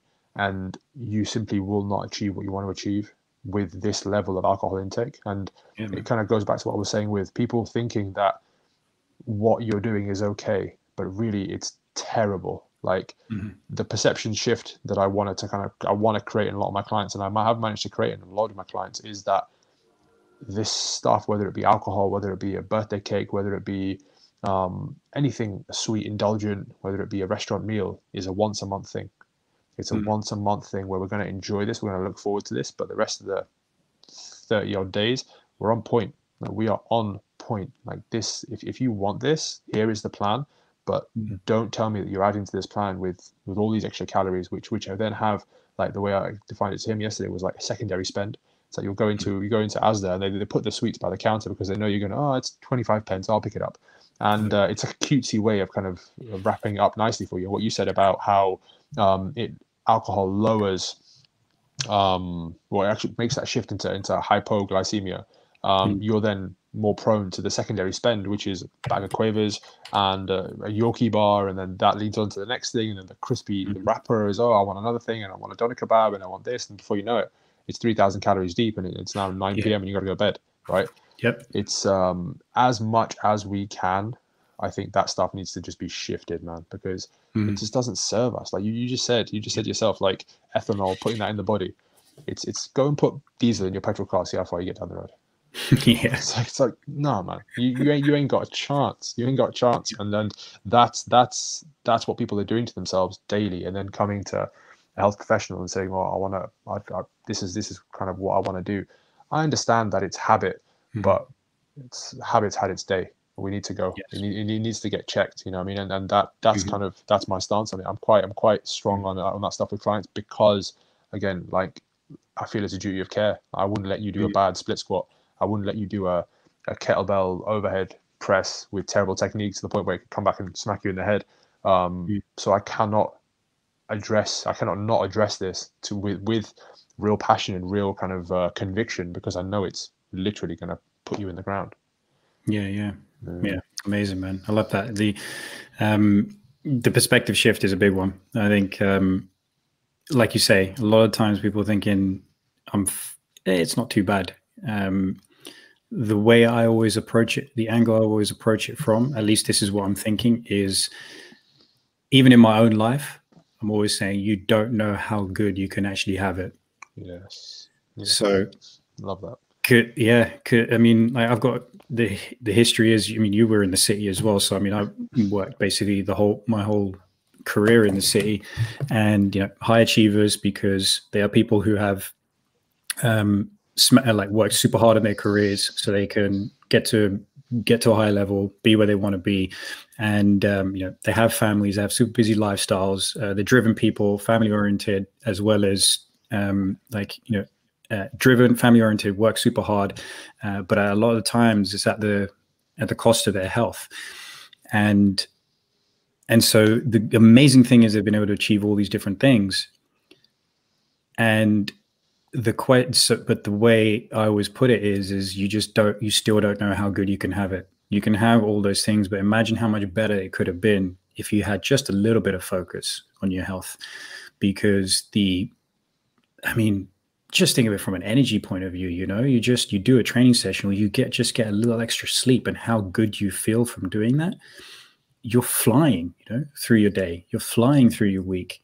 You know, you're just getting so much more shit done. And okay, you could have 4 kids. You know, I've had a client who's got 4 kids, and so that means, you know, where am I going to get sleep from? It's like, well, we're going to tackle it from other ways. You know, it's like, it's not just like you said, it's not just that one lane we can be in. We can be in different lanes. So we're going to tackle this in different ways as well. But we're still going to find a way for you to get, you know, at least restore your energy levels in some way, in different ways as well. So you just don't know how good you can have it. And by, like, that client, you know, 20 years of not sleeping, alcohol every evening, because that's just you know, that's just what you do, and also think it's you know, it's an enjoyable thing, it's something that's useful for you. But again, you don't know how good you can have it. You just change that habit for something else, and your life is immeasurably better. You know, okay, you will lose some things maybe. So there's also that part of it that needs to be addressed, is like, okay, what do you lose from changing this habit? What would stop you from changing this habit? Because it could be simply because it's your way of hanging out with your friends. And that's a big thing. You know, like, you could lose your social cycles. And if you do, it's like, you feel like you don't have anyone or anyone left, for a lot of people. So then the flip side is, okay, but what do you gain? You know, like, well, you have to ask yourself that question as well. Now, if you're not willing to make that trade-off, then all right, well, how much I can help you get you where you want to be massively goes down. But if you are willing to make that trade-off, you will be better off for it, even if you lose. So in that instance, let's say you do lose some friends, but how good were they for you in the first place then? If they're not going to understand that you're going to make a positive change for your life, which is going to help you live a better life, live a better quality of life, feel better about yourself, live longer, be there for your friends and family and stuff for longer. So what are you prepared to do? Go on. That's it. That's what I always look at it, is like, you just don't know how good you can have it. I love that. And on a level, what you just made me think of was that I don't know about those friends, but they're not sat in this room right now expecting more of themselves, with a health professional who you're willing to pay and invest time with, and invest money with, and really put yourself through obstacles with. So really, there's a part of your body, part of your being, that expects more of yourself. So we don't know, but you could be that light that gets those people away from that detrimental lifestyle too. So rather than thinking of it like, oh, I need to go along with them, like Grace talked about it on the podcast. I think it was Grace was saying that, like, she was there like on a night out and realizing that this is not me, that her calling was not that. And now look at her, she's just flying, right, doing what she actually wants to do. Once is actually aligned with who she wants to be. And I'm sure there's many other people who are also there in that same position, like you talked about. London living, it's fast. It is what it is, and obviously the culture around it, especially in the city. You're in that position, so almost you need to give that part of you its day also. The other part of you that wants to indulge and wants to have the nightlife and whatever, yeah, that's had its day. And what you're realizing is that you need help now. I mean, there's a reason we're sat in this office talking right now is because you've tried it that way and you don't like how your body looks, don't like how your body feels, yeah, and you know something needs to change. So give time to fully committing to this change. And if you don't like it, you can always go back. But there's a reason why we don't go back. You know what I mean? There's literally a because this is the way. Like once you're on, you don't stray, right? That's it. Like this, and we can have moments where we go back to thinking about the past or doing this and doing that. I had some ice cream yesterday, fantastic, right? But at the end of the day, I don't feel great about it today. You know what I mean? Like kind of, I look at it and I'm like, oh, I wish I'd dealt with that with some rice cakes. Like that. That's probably how I should have dealt with it. But it's again, it's a lesson, right? And I just think that that's something that people need to think about as well. Is that what do you read the signs of what your body's actually telling you right now? So you can't come and then the last 5% be like, no, I'm not willing to do that. It's like, come on now, like this is not. I'm not about to take your life away from you. I'm just about to show you a different way. But if you're not willing, then like you said, then the effectiveness that we can have together on this process goes down because you're not willing to give up something that really isn't serving you that well for the promise of something that will definitely serve you well, and for the potential of helping helping other people along the way and inspiring them toward a better life. Like you've helped countless clients, not just through training them, but just by being an example. You know what I mean? That's a big thing. It's a really big thing. Yeah, 100%, man. And a lot of that comes down to a belief as well. So if you're not willing to make that trade-off, you're essentially saying that you don't believe in the outcome that you can have. And so that is also just, we're about the process, right? We talk about the process all the time. So you got to believe in that process. Otherwise, what are you doing it for? It's not gonna, you're not gonna make that change if you're not believing in that process. And you got to trust that. You got to trust that process. And it's and then when you do, you have that faith in it. That's it. You're flying. You just do. Even if, like, say for 1 week your weight doesn't shift, that's not the be all and end all, because everybody's different. Some people will see a linear change, some people will see a little bit up and down. Women, you go through your menstrual cycle. I love what you said the other day when on your Instagram story, you just like, it's like so easy for men, but women, how do you deal with this all the time? Like you are so much more complicated than men. And like you have that complication as well. So you got to take that into account. So, you take your weight reading at day 1 and you're 61 kilos, and then day 7, you're at 61.5. You're like, what? How did that happen? It's like, no, actually, that's just because you're in the middle of your menstrual cycle, and that's changing stuff up. So, you go back in another 7 days, you'd probably be at 60.5. So you've actually lost a pound. You haven't gained a pound, So you got to consider all that kind of stuff. But essentially, you just got to be able to trust that process to, even like when you're not seeing, say, weight loss is the goal, you're not necessarily seeing that change for a week or two, but you've done everything to make sure that is going to shift. Like, watch it happen in week 2 or 3 or 4. It will start to drop in, and you got to keep trusting that process. And the thing about, like, going out to eating at restaurants and stuff like that is crazy. Where, like, I read a research paper on it as well, where there's, on average, people don't realize, but they're going to consume about 1,200 calories by going out to eat at a restaurant. And for like several of my clients, that's going to be their whole daily intake, in terms of calories. So, okay, then if we take that out of the equation, this last week I've been without a fridge at home because our fridge broke down. Our fridge broke down last week. And it was like, oh no, man, like, how are we going to deal with this? Because I know what I'm eating every single day, basically. I just, like, me and you, we both know this is what works for me. I feel good eating this, and I can do that most of the time. And I'll throw in, like with my flatmates, I'll throw in a takeaway here and there. And and then we're good. But this week I was like, oh fuck, I got to recalibrate. I got to rethink about everything that I'm going to have, basically. And that was crazy. And so, like, you know, we were ordering out and stuff like that. So there's a Turkish restaurant I really like to get food from. Like, for me, I think Turkish food is, like, you know, it's pretty good. Like, basically give you some meat, grilled meat, and you know, you can throw in some vegetables. You can have a wrap for something like carbs or something like that, or rice, or, you know, whatever it is. Like, one of the things I like getting is chicken baiti with their side of vegetables. And so, you know, again, got my protein, got my carbohydrates, got a small amount of fat in there, and I've got a good amount, like, you know, a good couple portions of vegetables in there as well. So on the face of it, that is a really good meal. And it is, for most people, it's going to be a good meal.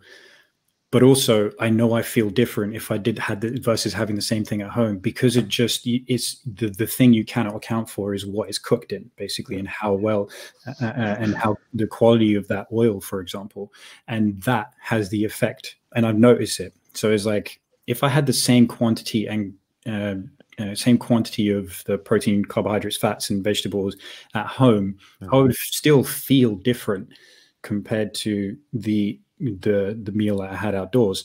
So again, because for a lot of folks, there's a lot of eating out that goes on, you know, fine, again, that's okay. But also, once more, just know how good you can actually have it and how good you can actually feel if you start to substitute out those meals and more homegrown, not homegrown, or like more homemade stuff, or rather something where it's made in a more healthful kind of way. So even though that food is healthy, the way that it's cooked has an effect on your body where you just realize it's actually not as good an impact on it as it could be. So a good impact on me as it could be. So having gone through this for the last week, like, you know, I made some sweet potatoes today, like a bulk made them, so I'm ready for the week ahead. And I was like, oh God, I'm so happy to be back in this routine. I was like, I'm going to have some steak later, like homemade steak. I'm going to have some broccoli and I'm going to have some veg with it. And I'll be like, oh man, this is going to be so good. Because even though like I've enjoyed having some takeaways, like actually that enjoyment went down very quickly because I just realized that it just wasn't as good for my body. Even though it's kind of fun to have takeaways, it just wasn't feeling as good. So again, man, you just don't know how good you can have it. So if you're prepared to make that trade-off, like, okay, have a few less meals out each week. You know, there's a lot of people who eat a lot out, or just when you're out and you just look at the menu, just look at what you can consume, which, you know, you've got a good handle on. Like, you know, you can get steamed vegetables, and you can get some decent potatoes, and, you know, you can get some decent meat while you're out, which limits maybe the unknowns, where you don't know what's cooked in, you don't know how much of it is cooked in, like a shit ton of oil. So you can always control that variable, and you can always have a better outcome if you know you're willing to make that trade-off for it as well, because you know how good things can be. Yeah, I totally agree. I don't trust food labels, man. I don't trust food labels. I think you said this to me in the past. I've seen it on the news before, or like some paper research stuff, where like 70% are out in terms of like, oh, it has 30 grams of carbs, it has 20 grams of fat. Well, really, it has 45 grams of fat per 100, and it has like 67 grams of carbs, and like, oh, only 30 of them are from sugar. Really, actually 655 of them from sugar. It's a complete lie, you know what I mean? And then you're looking, oh, but I've spent all this time tracking on my fitness pal. It's like, you're doing a great job at that, but if we can, this is why, like, if I write a meal plan for somebody, like, I'm not a dietitian by any stretch of the imagination, but it's vegetables, it's a lean protein source, sometimes a fatty protein source, sometimes it's a simple potato-based carbohydrate, sometimes it's a rice-based carbohydrate. Done. It's like, we'll have some nuts in there, we'll have some fish oils in there if you're cool with that, and that's it. And we'll have a hydration. And you know what? Let's just see what happens. If there's things you want to include, fantastic. If there's not, we're good. Like, we'll just crack on. You know what I mean? Like chicken thigh, chicken breast, turkey if that's your guy, if that's your bag, fish if that's cool with you, red meat if you want to have that. But really, that's it. And it's such a simple way of living. I think there's this almost this industry made around trying to pull you off your game, and it's cool to go wander there sometimes. And again, like you said, there are now, this is why the rise of like kettlebell kitchen and like prep meals and like kind of good places where you can actually go and get properly sourced stuff and food that's been weighed out macros wise. It isn't a ridiculously large portion following like the American market. You can actually stay within what you need to stay within, but largely go into even sometimes go into Tesco's and kind of buying a ready meal, or go in here or wherever. It's just so out of whack that I just don't trust it. That's where it's like, prepare it yourself, like you said, and get those reps of cooking. It's so much fun to be connected with your food. Like how much do you enjoy actually cooking a meal? It's great, bro. Yeah. I don't, sometimes I don't realize it, but I start just dancing. I'm just so happy to be making some good quality food, and then like today I can envisage it already. I know what my steak is going to turn out like, because I've got that process down now. It's like, get it a minute on one side, flip it over another minute on that side. Like I'm going to have it out for an hour, like salt it up and just waiting to, just soaking up the salt a little bit and just waiting. Room temperature. Yeah, you got it. Exactly. Has to be room temperature, man. Can't be cold steak. That's it. Exactly. You can't do that. You're just messing with the quality of the steak. And I know that first bite that I take, I'm going to be like, it's going to be so good. And I did that. I made that. It's like, that's the great feeling about it. It's like, I made that. And like I showed you, I sent you a picture a little while ago, right? Of like the burgers that I'd made. Yeah. Man, God damn. It's like, I was with Son and Mo on Wednesday, and like we had an ordeal, right? Ordering an ordeal. That's a big one, bro. Yeah, bro, it was an ordeal. I'll tell you. But it was like, I don't even know how long it would just take just to go through it. But basically, ended up ordering some Byron burgers from Deliveroo, right? So I was like, all right, I know I've trained and I know this is all good. And so again, like, accounting for the fact that I can have it basically, and I'm not going to feel guilty about having it. So yeah, it came, and good burger. It's like good chips and stuff. But I was like, I've learned how to make a better burger for myself, right? Yeah. And I just know, like when I'm cooking at home, I've basically through ages trial and error process, but on there's one particular hob, I get it to medium heat, heat the pan up, and I've just got burgers on it. I just flip like one side 1 minute, another side 1 minute. The process. Exactly. It applies to everything, bro. It's like, you don't love the process. I love the process of making my burgers. That's brilliant. Yeah. And so I figured out how to I like my stuff like medium well. So I'm not like some of these connoisseurs. Like my housemate just rips on me all the time. That's always like, dude, what you doing? Like that's not steak anymore. It's like that's not a burger anymore. You just you fucked it, you ruined it. But I know how to get it to I can get it on a rare burger. I could get it a medium burger. I could get it a medium well burger. So I've got that down. So I can still get some pink in the middle. And rosemary, thyme, dried, throw it in, a bit of salt on there as well. And then oh man. And I was just so much more satisfied with that now that I've learned how to over time, I've got that process down, and I'm just making some amazing burgers with it. And yeah, so had the Byron. I was like, no, this is satisfying. It's nice. It's good to get some food out.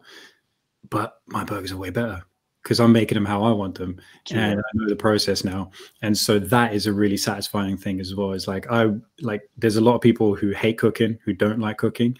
I mean, I'm so far removed from that. I can't resonate with that. No. But I just promise you, just try to get some things down, because the pride and how good it feels to make your own food and to basically be serving yourself, nourishing yourself like that.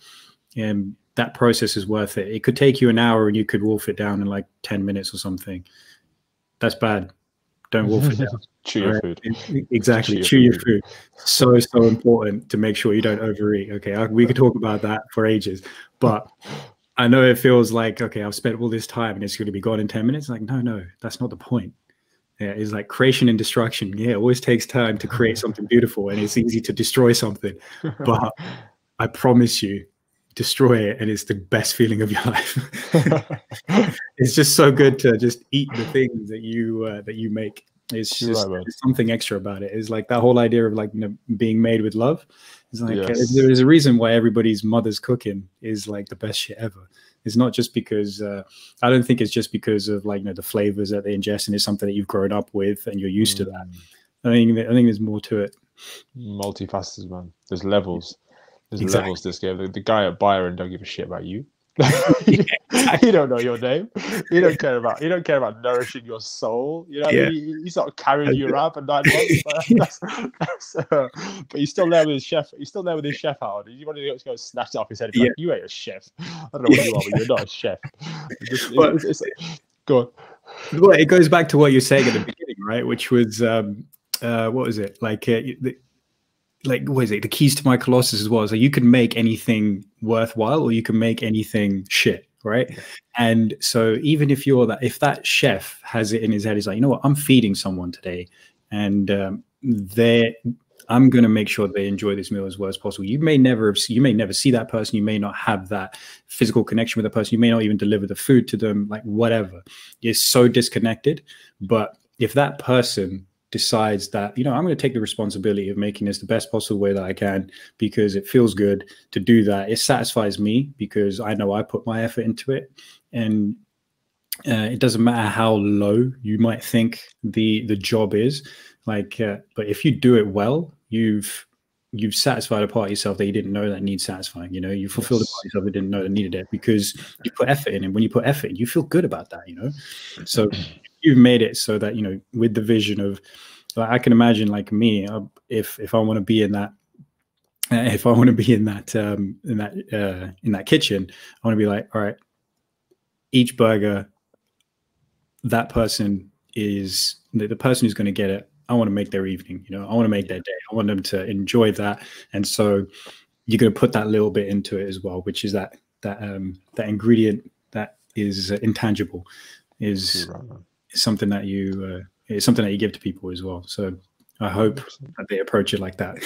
yeah, that's the same thing as us as PT, right? It's like I can slap together a training program, and this is what the world expects of us as a PT. Like, especially the public gym floor expects that, you know, you're going to come up there and you're going to give me 10 sessions, and then we're going to do a bit of jumping around, do some star jumps.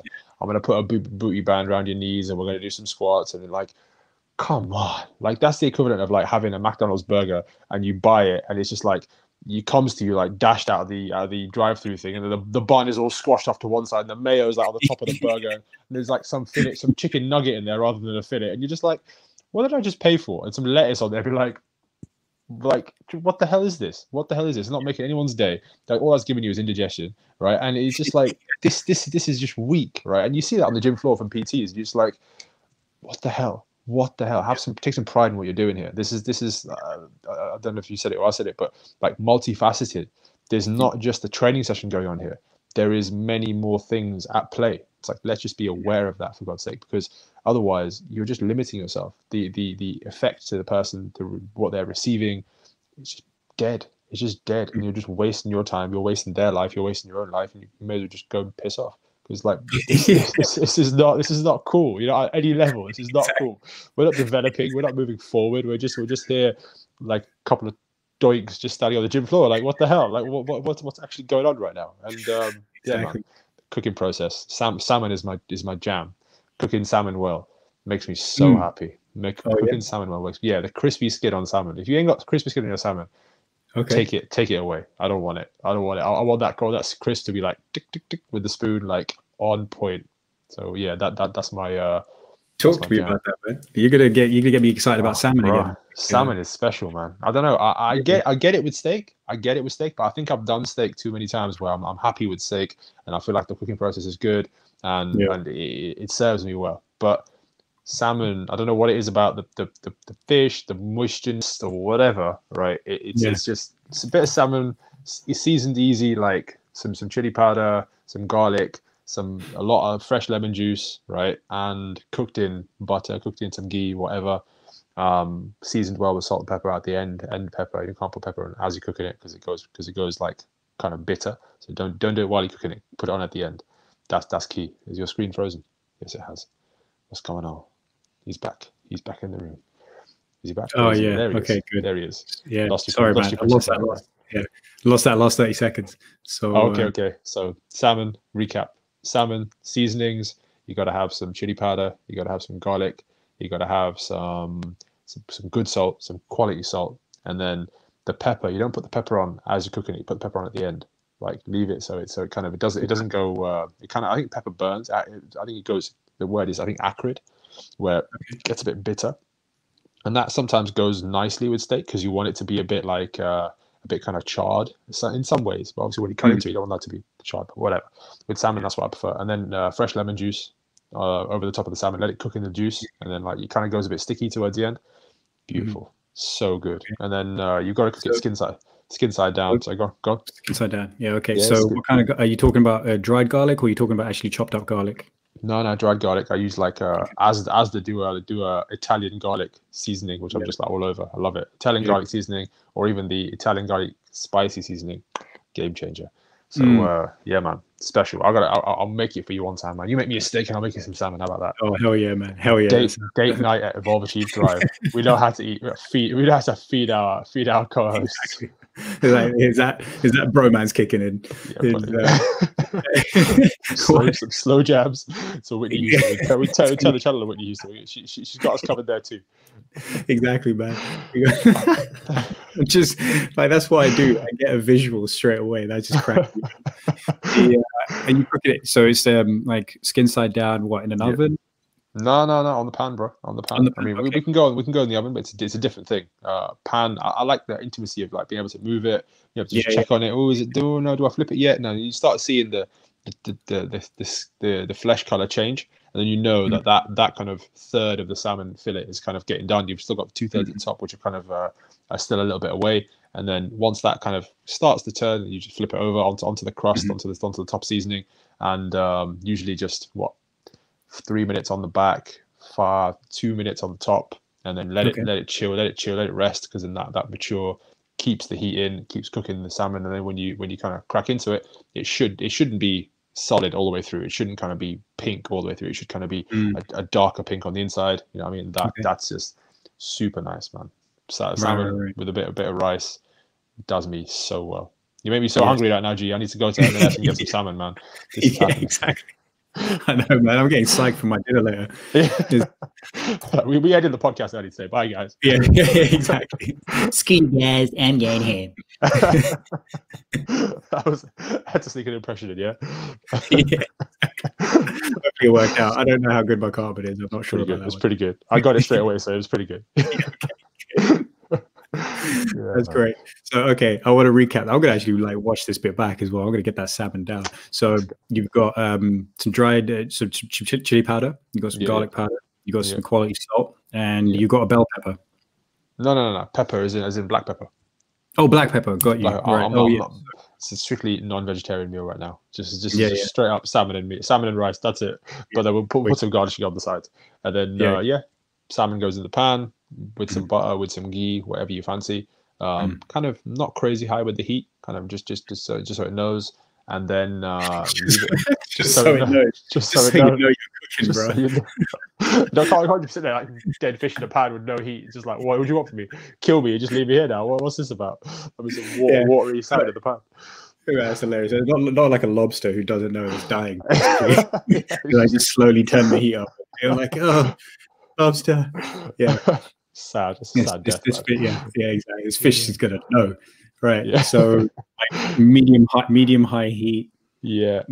Skin down first, 3 minutes on that. Flip it over, 2 minutes on that, and you put like all the. Okay, so you've whacked on all the ingredients on the top of the.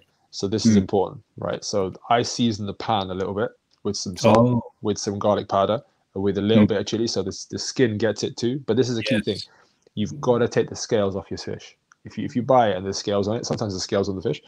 You've got to stand there with your knife and descale the fish. Like sometimes you get a scale stuck to the roof and one scale pongs off over there and goes that way. It's really annoying, but you need to get it done. Like, you can't be eating the salmon with the scales on. Like you can, but it's just no.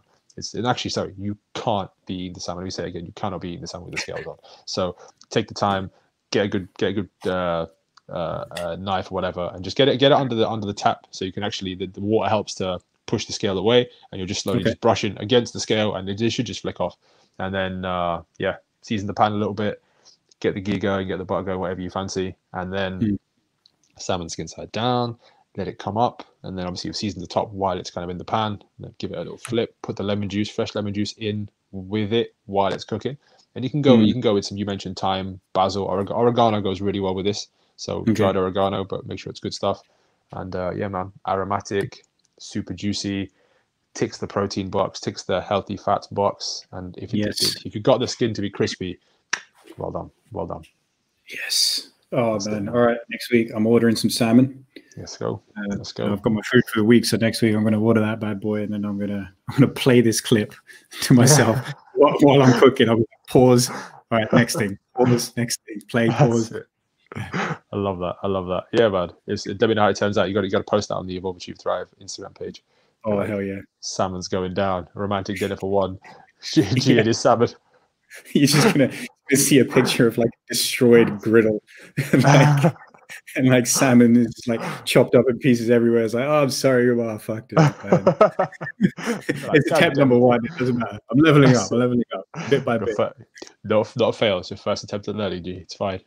Exactly. FAI, first attempt at learning. Boom. Yeah, that's it. That's it.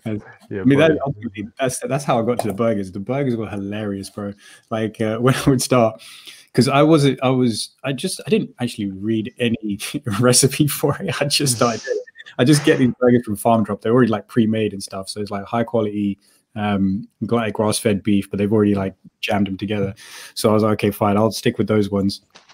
And then so when I started cooking them on the pan, I was like, these look like they're going to break apart. This is basically just turned into mince. And so I was just messing it up. So my first, second, third attempt at like having burgers, I just turned them into mince. I was like, that was a fucking waste. I just ended up basically just jabbing into them and just turning it into mince. I was like, I should just bought a packet of mince. What am I doing? It was tragic. Yeah, and I was like, yeah, exactly. It was tragic. I was like, I bought burgers and I've ended up with mince. So like, fine. And then eventually I was like, no, just like the same thing. Trust the process. Right. And I was just letting it cook, and I would just be careful about flipping the burger. And I was like, oh, now it actually is a solid burger. Okay, good. I've got that bit down now. And then, yeah, eventually just got it down into the thing that I wanted it to be. But yeah, it's just so funny. It's like, yeah, I bought burgers and I ended up with mince. It's like Tenet. I inverted the entropy, man. I just went backwards with it. You ate it backwards. It's like in the pan, looking digested. And Jesus, like, I think I'm done. Yeah, exactly. Brilliant, man. Man, yeah. This talk of food, it makes me happy. Too right, man. Too right. I'm literally salivating right now. It's not healthy. I just ate before we came on, and I'm super hungry now again. Obviously, 2 hours. 2 hours is enough time, but I've not done the activity. I've been sat on my ass the whole time. Just talking about it, man. It's enough.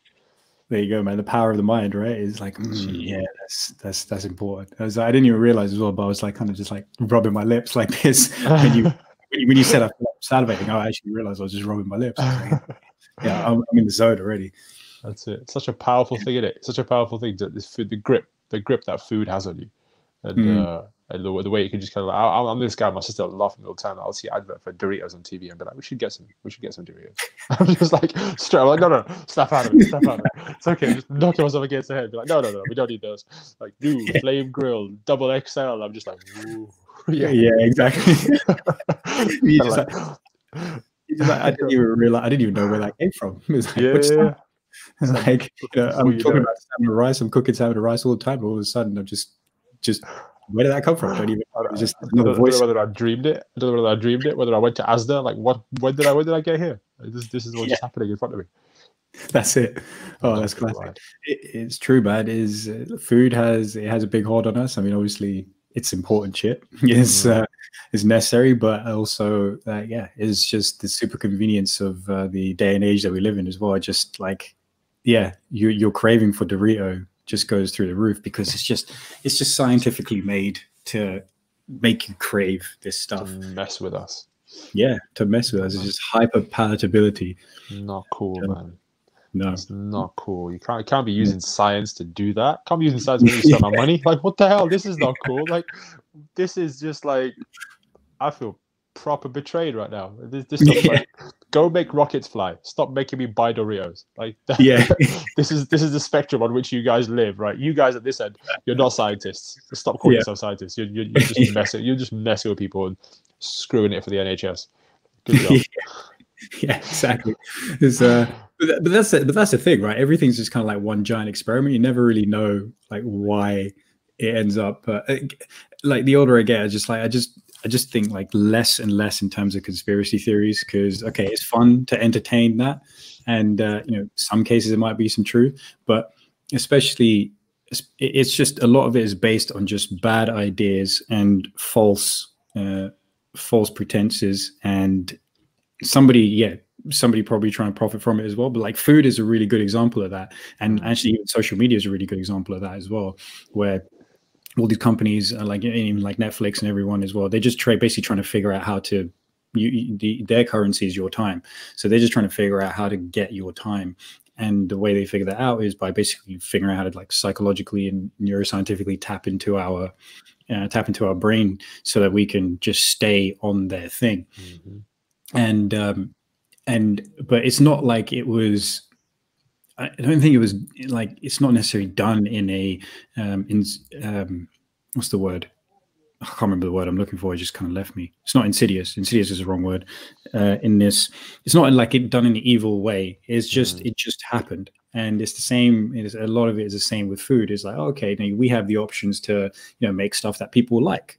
And what do people like? Oh, they like stuff which is high in salt, high in fat, and high in carbohydrates, or the right ratio of the two. And so that's the next question is, okay, well, how do we get the right ratio of these things so that we can make people want to eat more of this stuff and enjoy it more? And then it just goes down that route, down the route, where ultimately you end up with stuff like Coke and Doritos and all these hyper-palatable chocolates and stuff like that. And you look at it and you look at the end product, you're like, that was made for me to keep consuming. There's a goddamn conspiracy around this. It's like, actually it wasn't. There was a whole process that got followed, and eventually you look at it, you're like, oh, this is actually pretty fucked up. Right? And it's the same thing that's happening with social media right now in the opinion that I have of it. It's like, okay, we've never signed up for this kind of like giant experiment, but we never really knew that that's what it's going to turn into, and this is just what it is. And now that we know that, we look at it and be like, oh yeah, these companies just all they were in it for themselves, and they're just doing this so that they can control the masses and stuff. It's like that's probably not how it started. Yeah, you're right. That's such a interesting take on it. And I think there's a Netflix documentary. I can't remember the name of it, but this guy was telling me about it yesterday, which is basically all about what you're just saying. The Social Dilemma, I think. I think so. Yeah. Have you watched it? No, not yet. I want to see it though. Yeah, same. He was telling me about it yesterday, about how like it's, I'm gonna paraphrase this, but like he was saying that it's so large right now in terms of how quickly news can get around, and whether it's real news, whether it's fake news, it's reaching people at such a rate that it can't really be stopped, because people are just kind of retweeting or liking or pushing top of an algorithm, because it is larger than life, because it is clickbait to death. I mean, and that is what's driving this whole machine. And the fact that now it's gotten so big and it's got so many users and it's got so much influence that there's no control. There's no way you can have the most right thing in the world and the most like kind of beneficial thing for somebody, but unless it fits that algorithm, you're not going to be able to. It won't be seen because there's an avalanche of the shit going the other way. But yeah, it motivated this guy to come off social media, like totally not have as much as he can, not have a kind of an online footprint, which it's interesting, man. It's really interesting. I don't know where this will go, but I kind of hope that it finds a good place. I mean, definitely it's a great tool. I mean, in terms of reaching people, in terms of kind of making the world small and kind of having that degree of separation not be too large between us. But then you look at it and you think, oh, I don't want people looking at who I am, or kind of making it so it's information is so readily available, or like being tracked and all this kind of stuff. That those are insidious. I mean, that's kind of, that stuff's creepy. Yeah, fully. There's Yeah, and I don't even know. I don't know if it was Sam. I don't know if it was my bro who was telling me about it. I just can't remember where I picked it up from. But basically, there's some dude who used to work some sort of department for the FBI, CIA. Basically, I'm just going to hash who or what this guy does, right? Who this guy is or what he does. But the gist of it is worked at like some online fraud or like credit card, or basically just helping the FBI or CIA just track track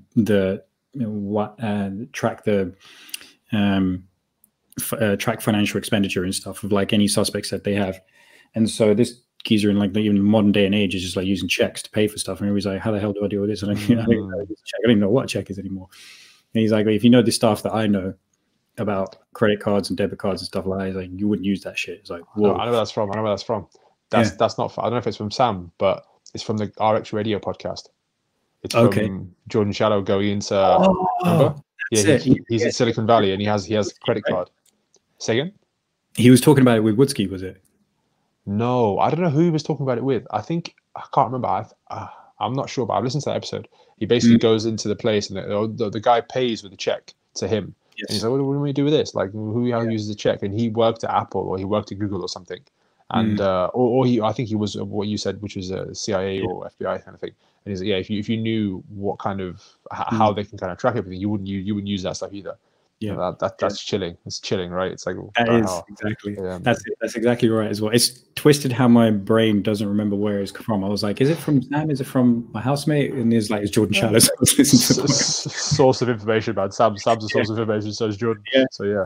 Exactly, man. But yeah, because we were talking about some other stuff as well. That's probably why I conflated it. Where he's read about like MK Ultra and like all those kind of operations that the US government used to run. And there was just a story of like they've got a suspect. They'll I think like the FBI would offer him a cigarette, but the cigarette is laced with acid. So just basically, laced with cannabis. So the idea was to essentially just get them to loosen up and tell the truth, right? And whatever it was laced with, it just basically whenever. They just knew that at a certain point that this person was, he's high off this drug that we've just given him his knowledge. And now he's going to tell us everything that we need to know. And just shit like that. So that's why I was thinking, I was like, just conflating a bunch of like source of information stories all at the same time. You got to go tell the US government they don't need no drugs. They need Wonder Woman and her lasso of truth. Simple. Okay. I mean, if there's a movie that I'm looking forward to watching, it's Wonder Woman 1984. I was so happy with the first Wonder Woman, legit. Okay. Like right. DC shit the bed hard. Let's be honest. Right? They proper messed it up. If Marvel there like Real Madrid just like winning every Champions League like this, these lot are just like laughing at them. Yeah, man. Like it was so bad. Some of the stuff was so Aquaman. I like Jason Momoa, but come on, man. That was like a Channel 5 special. What is this? This is so bad, so bad. Channel 5 special, mate. It was, and then that was on par with like Rampage. That's how bad that was. Good. Yeah. And then you have like Wonder Woman come along, and it was just epic. It was freaking wicked. And then like I think the backstory, the way they told it, it was just like that was perfect. And then she has the lasso of truth, and she's just like, let's go. Yeah, man. I like that. So I it should be out soon. Have you seen the first one? I have, yeah. I've seen the first one. It's like, I don't speak as highly of it as you do. I rated it big time. I was like, yes, this is a good superhero movie with a female lead. Yeah, well, that was the thing. It was like, it was solid compared to like all the stuff that they've come out with. And but I didn't like how it ended. I was just like, I can't actually remember how it ended now. I was just like the bad guy. Yeah. He just it's like they're superimposing his face on some hench dude as well. I was like, why couldn't you just get a hench dude? Yeah, exactly. It was like they're trying to throw you off the scent. It's like I don't know. For me, I was like, he's just a weak character. But I mean, have you seen? I saw the trailer for Wonder Woman 1984 during Tenet, and I was like, oh, this looks like Cats gone wrong. Yeah, because the bad girl, the bad girl, yeah, well, kind of the bad guy, usually the bad guy, the bad girl, yeah. Who is it? Cheetah. That's the villain. Her name is Cheetah, and yeah, guess she just wants to be a cat. Yeah, well, that was the thing, because Cat came out and everybody was just ripping it, and it looked so bad. And then and that trailer happened. I was like, wait, are they just? Did they not realize how bad Cat was? It's because I think with a lot of these movies, you got to go by that comic book folklore and be like, okay, there was a cat villain, so do cat villain. Like, it was a shit cat villain. Let's not do a cat villain. Let's just get like, I saw this a movie review thing, which was like they're going from the first villain was the god of war. It was Ares, right? Like, so that's pretty legit, right? Like pretty epic. And the way I quite like the villain because they did he was like the guy who made up mustard gas or something in the war. Like it was quite like a deep suit, and then the reveal at the end was that it's this guy, and you're kind of going from like the god of war to Cheetah. So, all right, bit basic. You know, you got to keep that wave, keep that fire, keep that energy going. Yeah, exactly. But apparently is because like Tenet was supposed to be a bit of a benchmark for the film industry to be like, okay, if this pulls people back into the cinema, then everybody's kind of paying attention to it and being like, all right, well, if it does well, then yeah, we'll probably go with some releases. But it looks like right now, it's like Black Widow was supposed to be out in November. Oh, okay. And I think they're pushing that back now as well, because they're just like, well, no, it doesn't look like. So, I mean, Tenet it's never going to do as well because of this, given the situation, right? But also they were thinking, yeah, maybe it will do well enough where it's pulling audiences back, but it just apparently is like, it's still done super well. In my opinion, it looks like it's done super well at the box office relative to the situation and the circumstances, but it looks like it hasn't done well enough for studios to be thinking, yeah, we're gonna release a bunch of movies now. So I think it just looks like, I mean, I don't know, I think Wonder Woman was supposed to be out late this year. I don't know if they're going to decide to push it back. No idea. Same with like James Bond, right? There's a new James Bond coming out. Well, the final with Daniel Craig. That looks pretty good. That looks like they've got what's the bad guy in that? Christoph Waltz is back, and then it's Maliko, something like that. Rami Malek. Oh, Rami Malek. Yeah, okay. Yeah. That's he's I love it. I love his acting. Both those two guys are sick. Yeah, that's gonna be good. That looks pretty legit. But then they're making a female James Bond. Is it? Yeah, man, they're making a female James Bond. Yeah, I think so. I think this is the last one with a male James Bond. And then is that like breaking? Is that legit news? There's going to be a female. I don't know if it's legit, but I've heard it everywhere. Legit. Everyone's like, I've not seen it confirmed. Like, this is going to be the James Bond, but apparently it's a female lead James Bond, which I'm just like, it's cool. I get the equality stuff. Are they still going to call it James Bond? Because that's not James Bond. It'll be a play on it, won't it? It'll be a play on it, like she's Jennifer Bond or something. I don't know. It's just not the same, is it? It's not the same. It's like it will be good, but I want my James Bond to be a man, like, and then I want like Ethan Hunt from Mission Impossible to be a dude, exactly. Do you know what? I don't know, man. I don't know. It's just I mean, no, that's the recipe sometimes. But yeah, bro, straight up, that makes no sense. That's the one I'm gonna. I don't care who you are. You're not James Bond. If you're not a dude. It's as simple as that. So you just created something else, that's it. You're going to plug in around the same characters. I don't know, but I don't know how that's going to work. That doesn't make any sense. I don't think. I mean, if that happens, I think we're living in an alternate reality, basically. Because there's just a bunch of shit that's going on that doesn't make any sense to me. But that'll certainly be one thing which just doesn't make any sense. The movie I was super looking forward to was Top Gun 2. Oh yeah! Oh man! If there's a soundtrack, that gets you going. That's the one, man. Love it. Yeah. Top Gun 2.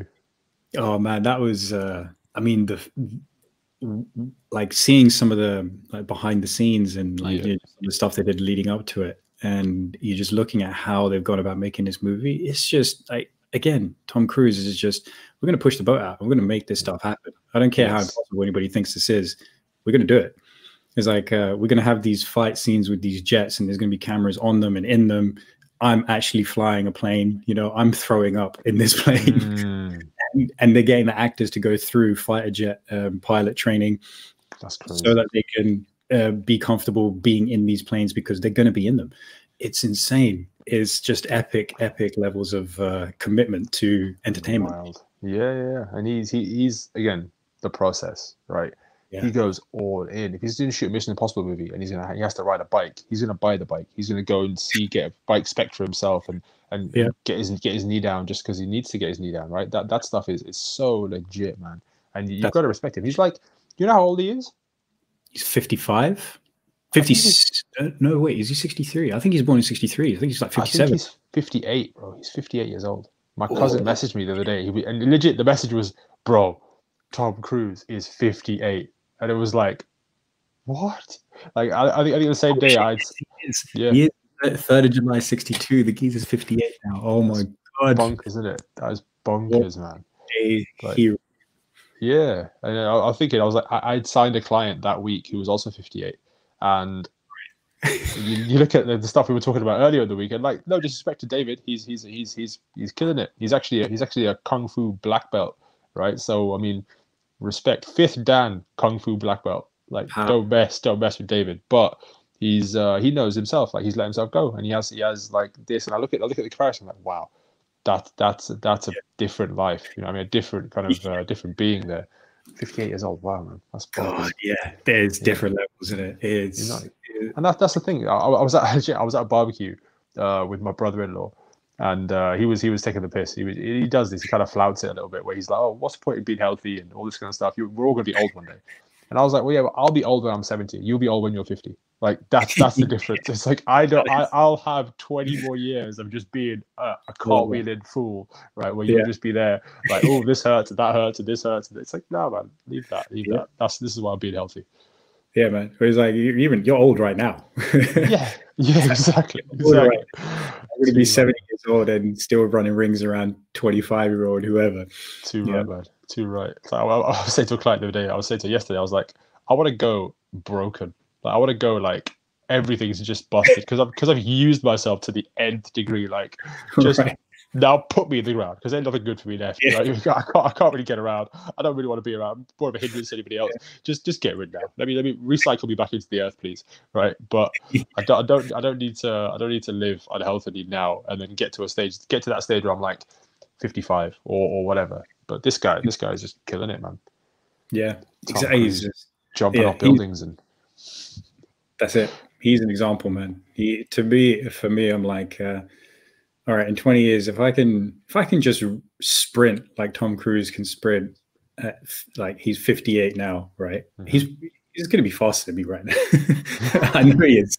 I'm pretty much 100% certain that Tom Cruise is faster than me, and the geezer is 23 years old. Man. I don't know. You could give him a run. You're pretty quick. I see that Whoop video of that way back when. You put some. I got the angle just right, man. Put some heat down, man. Put some heat down.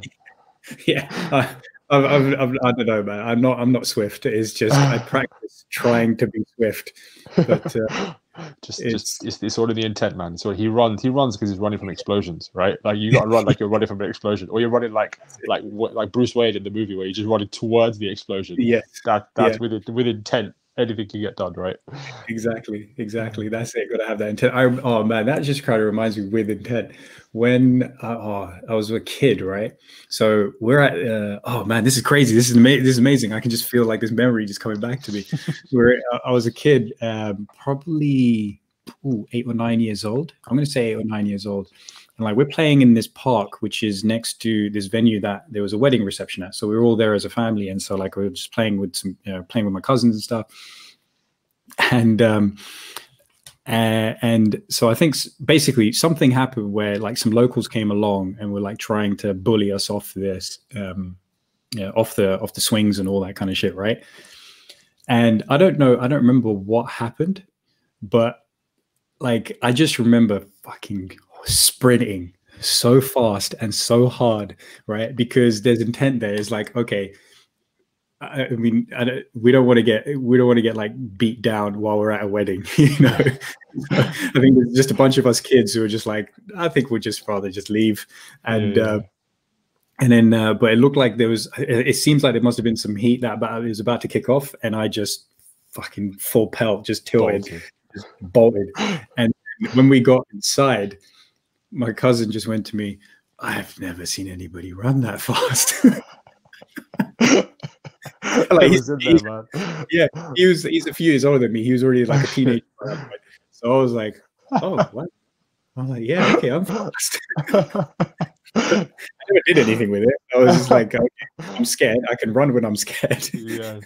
But I don't know if I'm actually fast. It was just this feeling, you know, got that adrenaline pump, and I was just flying. And it just kind of reminded me of that.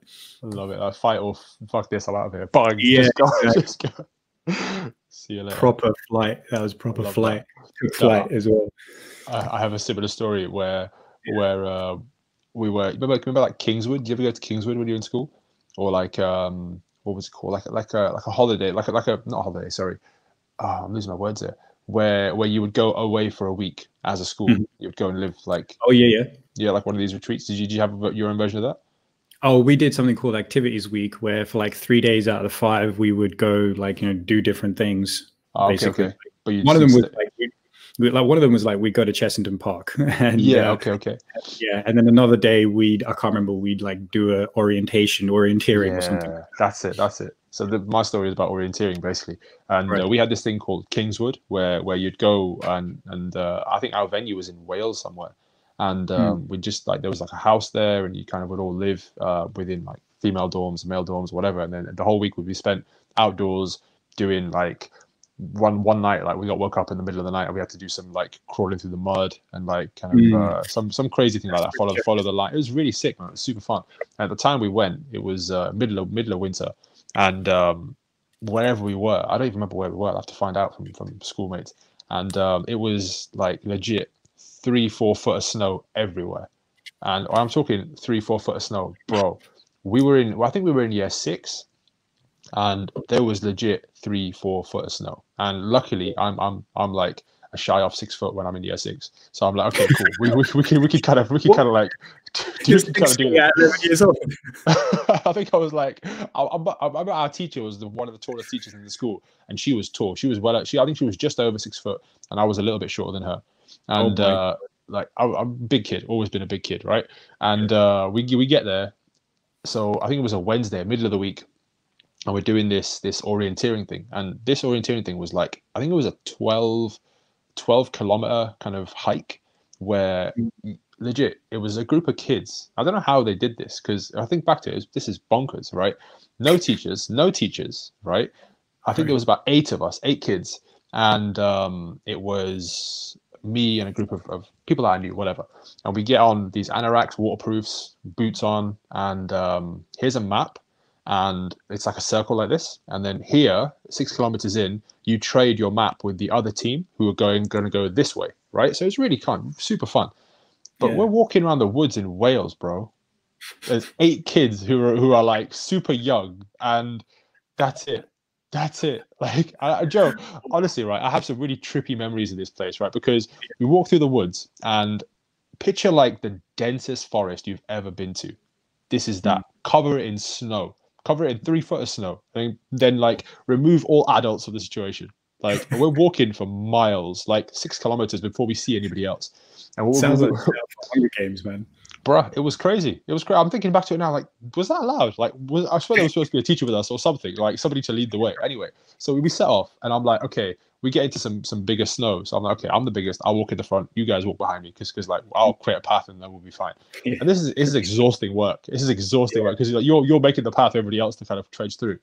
And we're told along the way, right? I remember this like it was yesterday. We're told like there's a cabin out there. There's a cabin, and if you see the cabin, don't go near the cabin. Just like carry on walking. Yeah. So cool. All right. We carry on. We're cracking on. We're just walking. And along the way, there's these like random things that are just like in the woods. Like, I remember walking through a clearing, and you're kind of following the map, and you're kind of seeing, oh, this is here. So we're cool. We're going the right way. And there was just some cows, like in the middle of the woods, like not with anybody, but just like I don't know if you get wild cows, but there was there was like cows in this like frame, this like metal frame that was they were just hanging around by it, and I'm like, whose cows are these? Like, would someone know these cows are here? Like, someone needs to come get these guys, right? But it was just super weird. And we're walking and we're kind of doing our thing. Obviously, we're being kids, we're throwing snowballs at each other, whatever. And before we know it, the tree's kind of clear, and we're kind of in the open. And lo and behold, 2 minutes after that, there's this cabin, and we're just like, oh shit, there's a cabin. Like, we was told not to go near the cabin. And there's like a New York style taxi parked outside this cabin. Like picture like a New York, but this is in the middle of Wales, in the middle of the snow, and there's a frigging taxi there. Like, what the hell? Why is that there?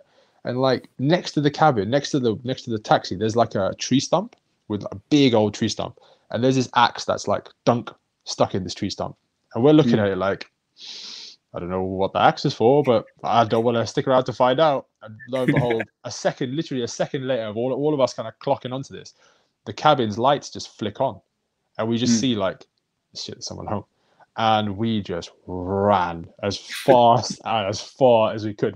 Forget the map. Like, I remember just like through the snow with like big overalls on and like just bag on your back and not even thinking about the 7 people that are with me. I'm just thinking, I'm about to run in that direction as fast as I can to get as far away from this cabin with whoever's inside as quickly as possible. I remember I ran so hard that I actually split my overalls down the middle of my pants. Like, I remember running like full gate cycle, just like going for it, and like falling at some point where there was a bit of a dip in the thing. And I remember like almost jumping off and landing and just like looking down and being like, oh shit, I've just split my pants. Luckily I had pants underneath them, but that was my version of my own running fast story. But it was super creepy, super illegal, and yeah, just weird, super weird. That bad. That is epic. The shit you get to as kids, right? And what the hell? I remember how long ago it was, because I had a Sony Ericsson phone, which was like I don't even remember what kind it was. It was my mum's phone. I didn't even have a phone back then. She gave me it because she was like, you're going away, like take the phone with you and ring sometimes. But yeah, years and years ago, but a mad experience, super fun. That is joking. Back in the day, it was when a phone was just a phone. Yes, that's it. It had the game where you go, oh no, it was a Motorola. It wasn't a Sony, it was a Motorola phone. And it had that game where you knock the ball and you have to slide up, dunk, and you knock it back and it goes like this. Oh yeah, and you know what I mean? Like, we have to try and get there before the ball goes. Yeah. Proper phone games. Snake on the Nokia 3210. Like, oh yes. Yeah. You know, I used to, because it was called the brick, right? Yeah. Yeah, the brick phone. I used to challenge that. I used to be like, all right, if you see a brick, every now and then I would just watch it against the wall, just because I wanted to see if it would actually break. It never would. I had that when I was before I got like the first. I got a phone on the 3 network. I think it was like 3G. It was like 3G at the time, and yeah, so that was before I got that phone. I had that Nokia brick, and it was just basically, it was 2 halves, right? You would just stick them together, isn't it? And so basically, even if it did break, all it did was just like split in half and just put it back together again. Plug them back in again. What the hell? I know, it was amazing. And like now is like earlier today, because my phone screen is just slightly smashed up. I'm doing an upgrade very soon anyway. Yeah. And I'm riding it out until then. It's still completely functional. It's just it just looks like shit. But like, there was just a moment where it kind of dropped, and it felt like it looked like it dropped on the screen, and I was like, I don't want to turn this over and see what this is like. Oh, but man. Compare that to me voluntarily launching my phone against, you know, like the invincible shit we used to have compared to the stuff that we have now. Is like, okay, there's a reason, you know, there's a trade-off there. And the reason we have that trade-off is because we want that functionality on this phone. But yeah, I hope there's a way that you can make these phones indestructible. Too right. Have we really progressed? Have we really? Like, I could have used this as a weapon, self-defense back in the day. Just launch it at whoever was coming at me. Now it's like you look at your phone wrong and it's like, I need to update. It's like, leave me alone. It's like, weak phone. Like a Tamagotchi is like, take care of me. Yeah. Tamagotchi. Wow, what a throwback. That was legit, man. Oh yeah, man. They got banned at school because everybody was paying attention about looking after their electronic child versus doing some work at school. And then then you'd come home because, like, you know, you basically ask your parents to babysit your Tamagotchi, and you get home and like, hey, no one gives a shit. And so there's just shit everywhere when on the Tamagotchi screen, and the cat, or whatever your avatar was just super upset at you because you didn't clean its shit, you didn't feed it. Oh man, that's a weird invention, man. Trying to teach you a bit of responsibility by giving you this tiny little digital device to keep alive. Exactly, man. That is super interesting, isn't it? Toys, man. Toys. Right. Gee, let's jump off, bruh. Let's do this. Let's call it there. It was a great conversation, man. It's good good catching up for sure as well. People, we appreciate you tuning in. Thank you very much once again. And share it with your friends. Share the content with your friends. Tell us what you're thinking. Just get in touch with us on Instagram at Evolve, Achieve, Thrive, and give us your thoughts. You know, and tell us what you're thinking and what you like about the show. And we'll catch you again next week. See you later. See you later.